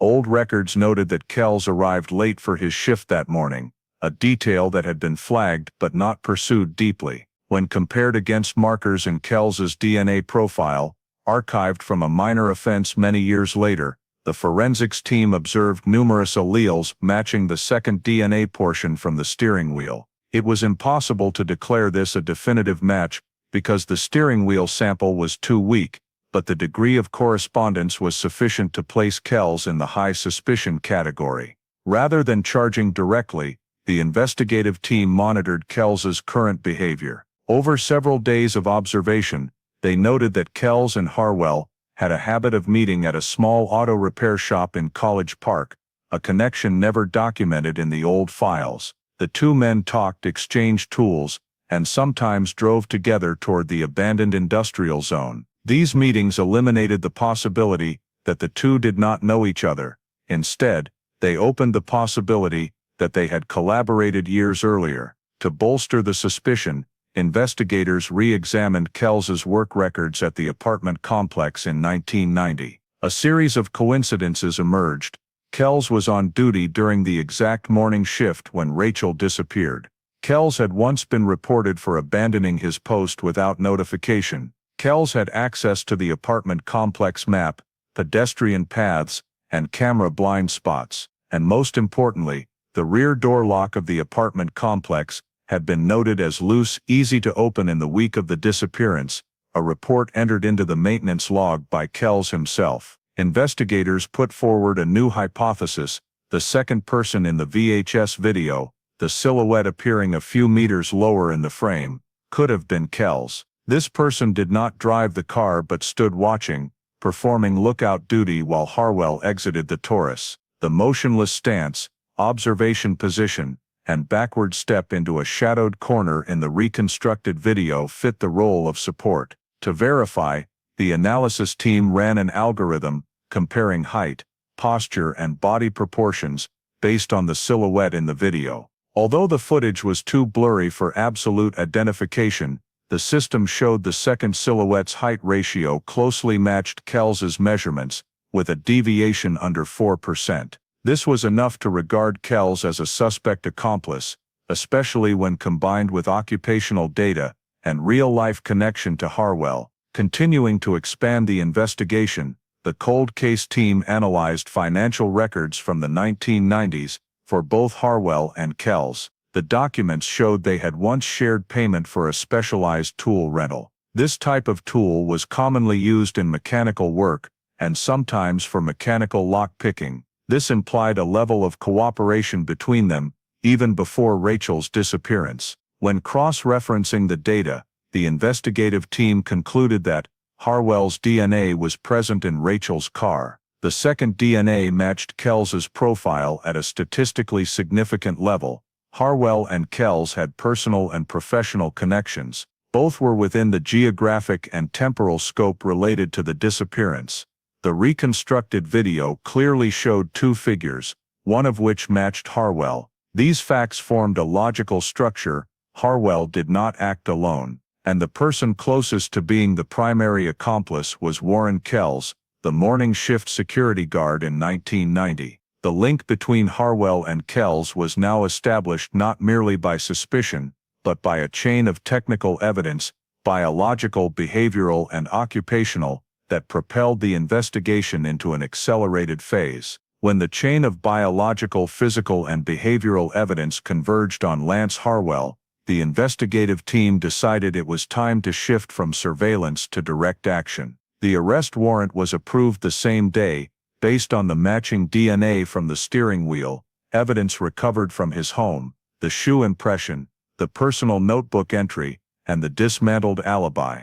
The execution team chose an early morning timing, when Harwell was preparing to leave for the repair shop. As he stepped out the door, they approached swiftly, handcuffed him, and read the arrest warrant right there on the front porch. Harwell froze for a few seconds, showing no violent reaction, but his startled expression and changed breathing pattern indicated he understood exactly why he was being arrested, even though the full details had not yet been disclosed. In parallel with Harwell's arrest, another team was assigned to approach Warren Kells, regarded as the second suspect based on the partial DNA match and the appearance of the second silhouette in the reconstructed video. A summons was delivered to his residence that same morning. Kells appeared surprised upon receiving the summons, but did not resist. His face remained composed, but his eyes reacted more slowly than usual, a sign of underlying tension. He was taken directly to the interrogation room at East Point Police Department headquarters. There,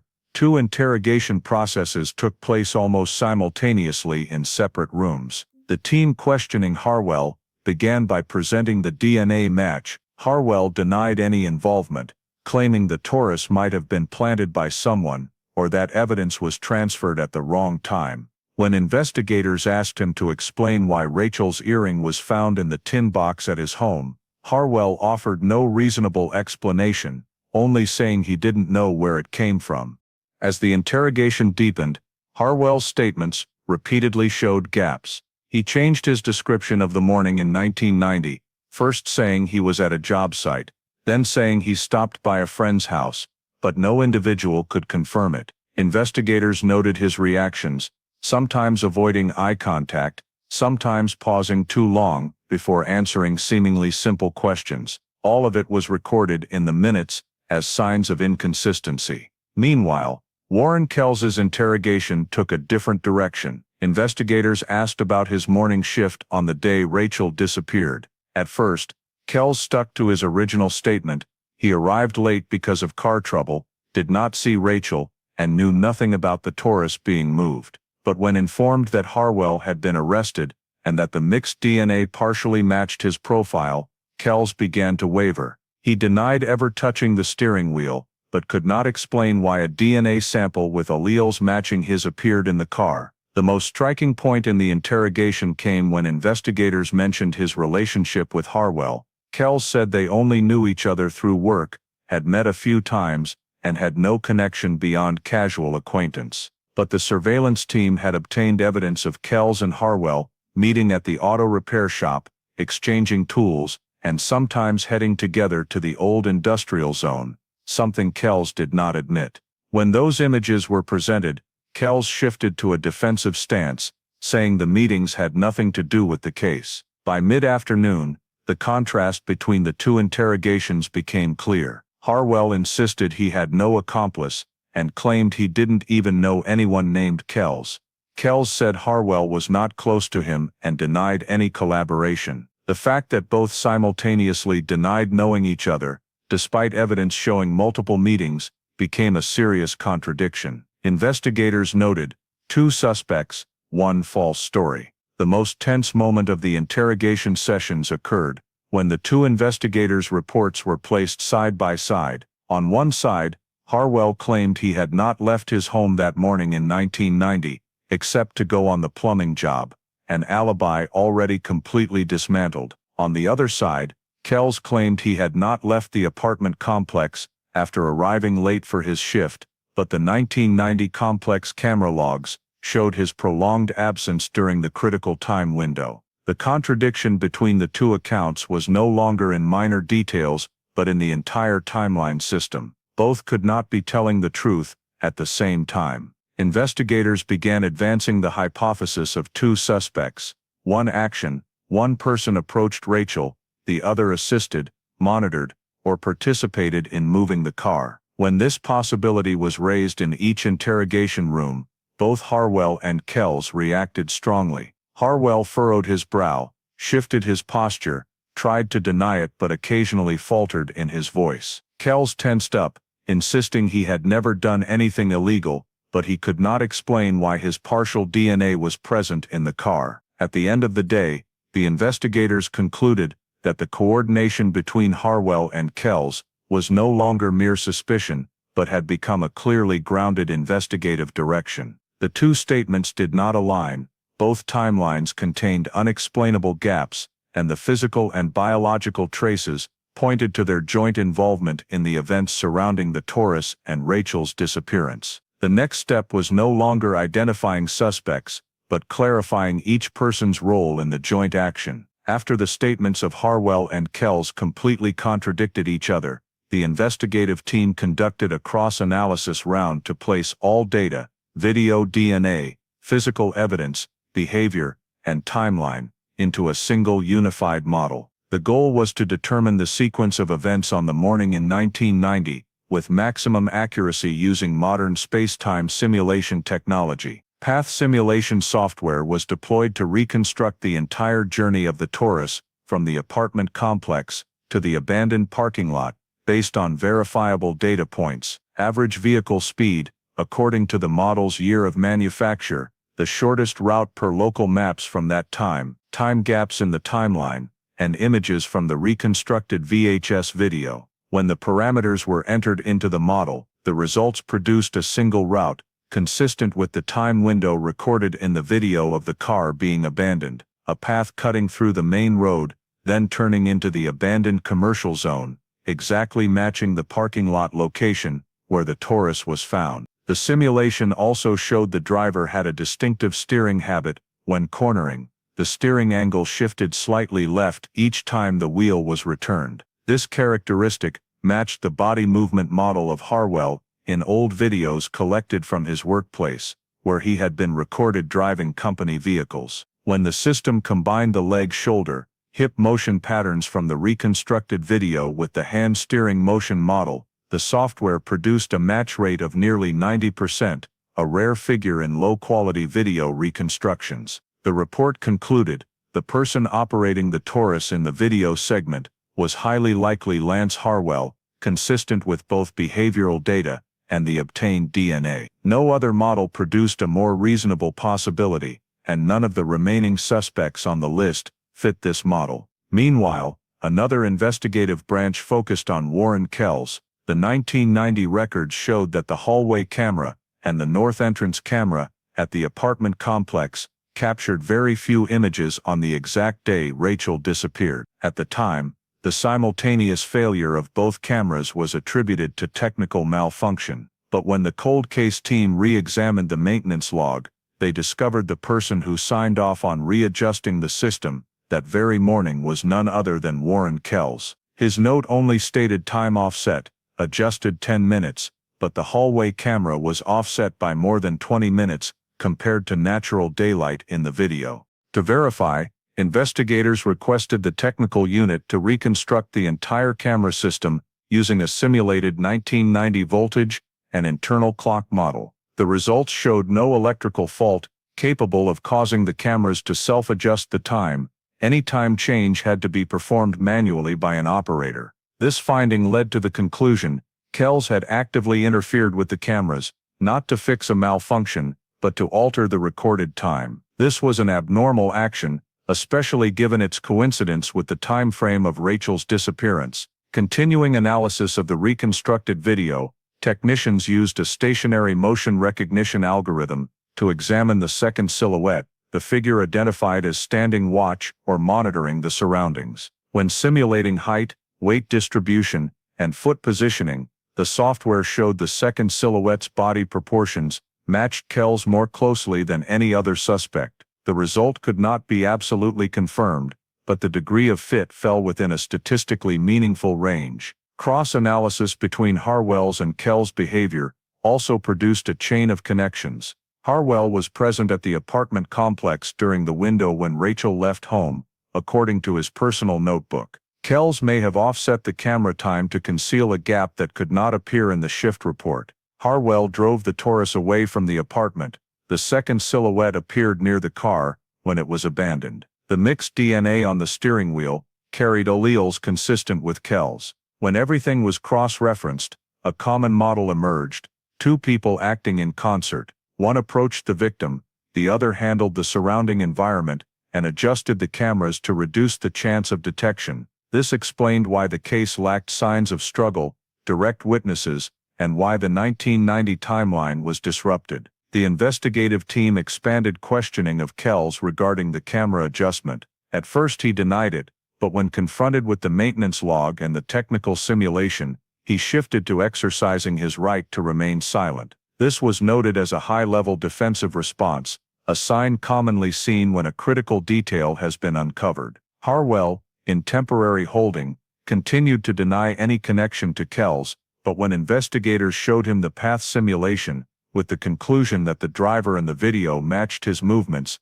Harwell could no longer maintain his initial certainty. He shifted from absolute denial to selective denial, saying the video could be wrong, the software could be mistaken, but he no longer offered any reasonable alternative explanation. When the two data sets, the path simulation and the camera analysis, were presented together to the investigative team, they concluded that Harwell operated the Taurus and Kells facilitated it by interfering with the cameras. These two actions occurred within the same time frame, same location, and same purpose. It was no longer scattered suspicion, but a structured two-suspect, one-action behavior. Reconstruction round 2 was completed, and the Rachel Monroe case file moved into the charging phase. When the entire investigative model was fully reconstructed, and the role of each suspect was established, the Fulton County District Attorney's Office decided to bring the case to trial. A trial lasting several months was scheduled for early 2025,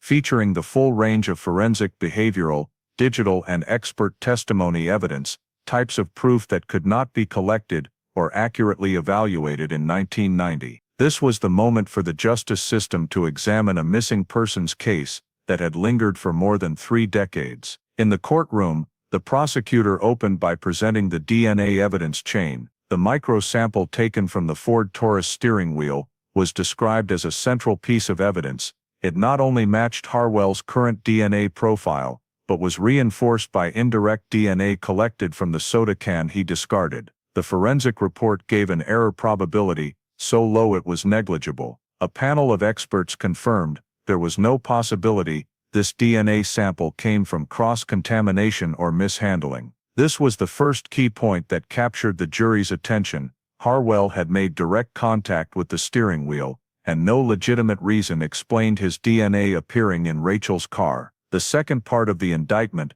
focused on the AI-reconstructed VHS video. More than 1,700 noisy frames were rebuilt, clarifying gait, body movements, and actions when exiting the vehicle. A computer vision expert testified in court on how the motion analysis system compared each suspect movement with old samples of Harwell. The unified model showed a very high match rate, particularly in the left hip deviation and weight transfer pattern when stepping down from the vehicle. Although the video could not show faces, the behavioral elements were deemed strong enough, when combined with the DNA and other evidence, to support the argument the person operating the Taurus was Harwell. Evidence recovered from the search of Harwell's home was introduced as the third layer of proof. The prosecutor presented the silver earring belonging to Rachel, found in Harwell's tin box. The family confirmed it was the design she wore around the time of her disappearance. The paper map with 3 red-circled locations,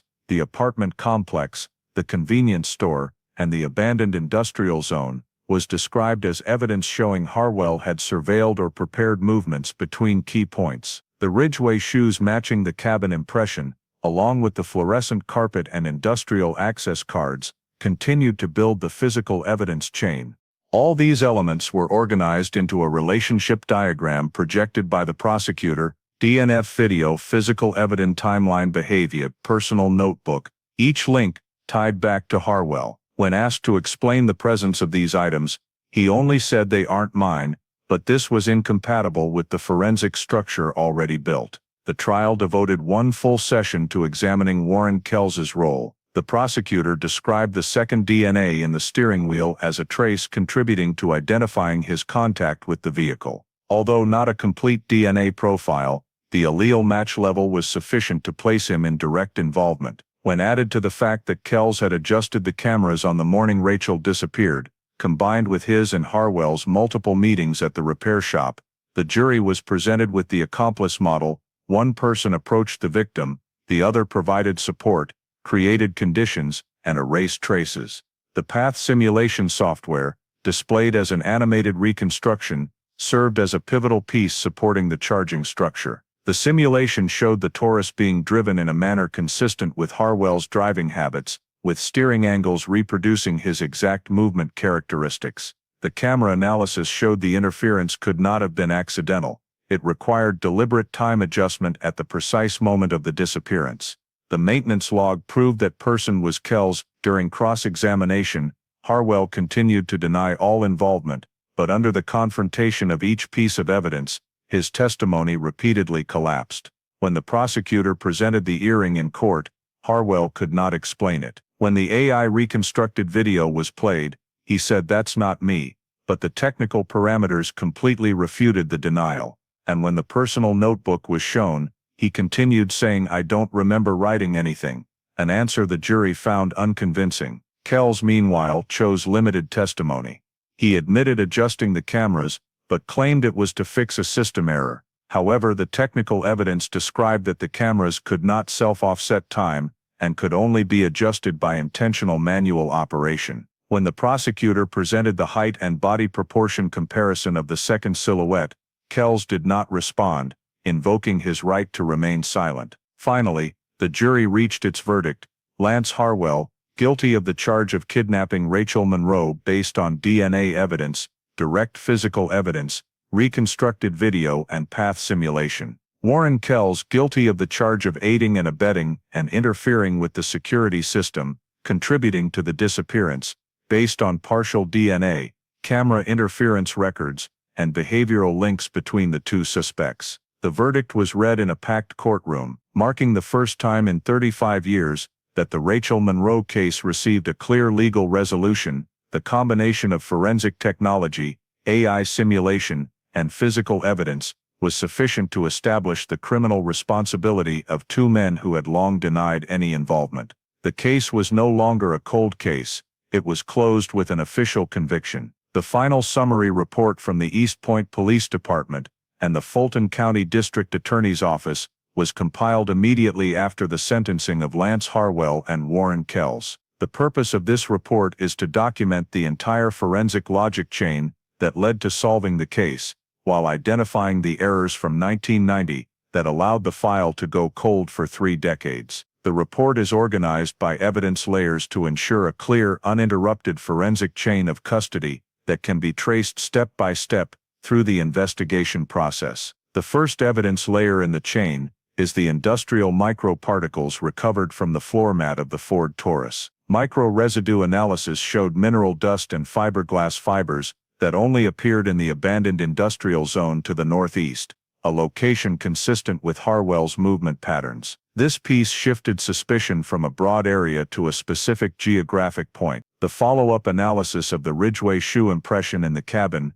further reinforced the hypothesis that the driver belonged to a specific occupational group, the very field in which Harwell was active during that period. The second layer is the AI reconstructed video from the 1990 VHS tape. Motion reconstruction technology made it possible to clarify 1,700 noisy frames, identify 2 human silhouettes, and recreate the gait of the person leaving the Taurus. Motion vector analysis showed a match with Harwell's movement model, particularly the left hip deviation. The presence of the second silhouette made the accomplice model plausible, supporting the hypothesis that abandoning the car was not a solitary act. The third layer is the micro-DNA from the Taurus steering wheel. The 142 base pair sequence matched perfectly with indirect DNA collected from the soda can Harwell discarded. This is irreplaceable direct identification evidence proving Harwell had operated Rachel's car. The second DNA sample,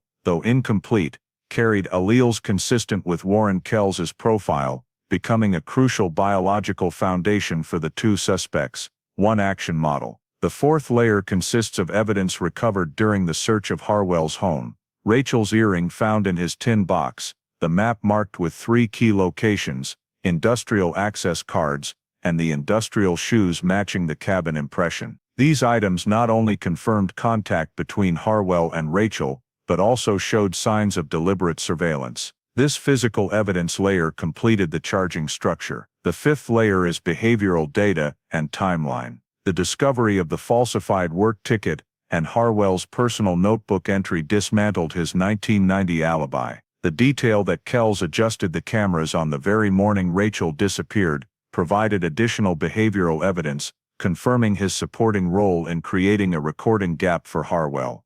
After compiling the forensic chain, the report moves to an evaluation of the critical errors in the 1990 investigation. 3 major errors were identified. 1. Errors in evidence collection and evaluation. The convenience store receipt, vehicle microparticles, and old carpet were downplayed due to the lack of analytical technology at the time. Investigators then had no technical means to exploit micro-DNA or behavioral simulation, resulting in much evidence being stored, but never utilized. 2. Errors in camera management and timeline handling. The hallway camera time offset was never deeply investigated at the time. There was no mandatory procedure to verify who adjusted the system, allowing Kells, who had access to escape close scrutiny. The resulting time gap was therefore misjudged, making the original timeline unverifiable. 3. Errors in evaluating personal item ownership. There was no comprehensive cross-referencing process for the victim's jewelry and accessories. The detail that one earring was missing in 1990 was never included in reports, causing a critical lead to be overlooked for more than 30 years. The conclusion of the report emphasizes how modern forensic technology reversed the outcome of what once seemed a hopeless file. AI video reconstruction, micro-DNA analysis, space-time simulation, and motion match comparison were all capabilities that did not exist in 1990. It was precisely this technological advancement that allowed previously meaningless fragments to be connected into a consistent structure. The report ends with the official statement, "The Rachel Monroe missing persons file is now closed after 35 years of investigation. The cause of the case and the criminal responsibility of the involved individuals have been established through forensic, legal, and digital evidence. No further data or suspicion requires investigation." This is the first time in more than 3 decades that the Rachel Monroe case is no longer classified as unsolved. The file has been closed, not because of a lack of information, but because all necessary answers have finally emerged. In the Rachel Monroe case, what makes it so relatable to Americans today is not only the tragedy of a young woman vanishing in 1990, but the security gaps, misplaced trust, and reliance on outdated assumptions that once existed in many communities across the United States. Lance Harwell escaping early scrutiny, thanks to a forged work ticket, or Warren Kells, the trusted security guard, quietly adjusting cameras to create a recording gap, reveals a harsh reality. Personal safety cannot be placed entirely in the hands of any system, whether it's the place we live or the people paid to protect us. In recent years, the United States has continued to see cases where seemingly minor vulnerabilities, non-working cameras, falsified log entries, or unimportant evidence overlooked, become the very reasons truth remains buried for decades. The lesson from this story is that vigilance is not a sign of fear. It is a survival skill for every individual and community. Rachel disappeared on a short walk between her apartment and the parking lot, a stretch many Americans still instinctively consider safe ground. Yet it is precisely these familiar zones that are most easily taken for granted. The fact that Harwell and Kells, 2 seemingly normal men, a mechanic and a security guard, coordinated to commit the crime, also reminds us that danger can come from the familiar, not just the stereotypical threat we imagine. Modern technology such as AI and micro-DNA analysis solve the case after 35 years, but the core lesson remains: do not wait for technology to save us. Actively note safety measures, preserve evidence, share itineraries, and trust your instincts. What American society has learned from the Rachel Monroe file is not only the value of forensic science, but the responsibility each person bears to protect themselves and demand transparency from every system that serves the community. Thank you for following the 35-year journey to solve Rachel Monroe's case. If you found value in it, please hit subscribe to join us for the next investigative stories. See you in the next video, where every small clue can eventually reveal a truth that time once concealed.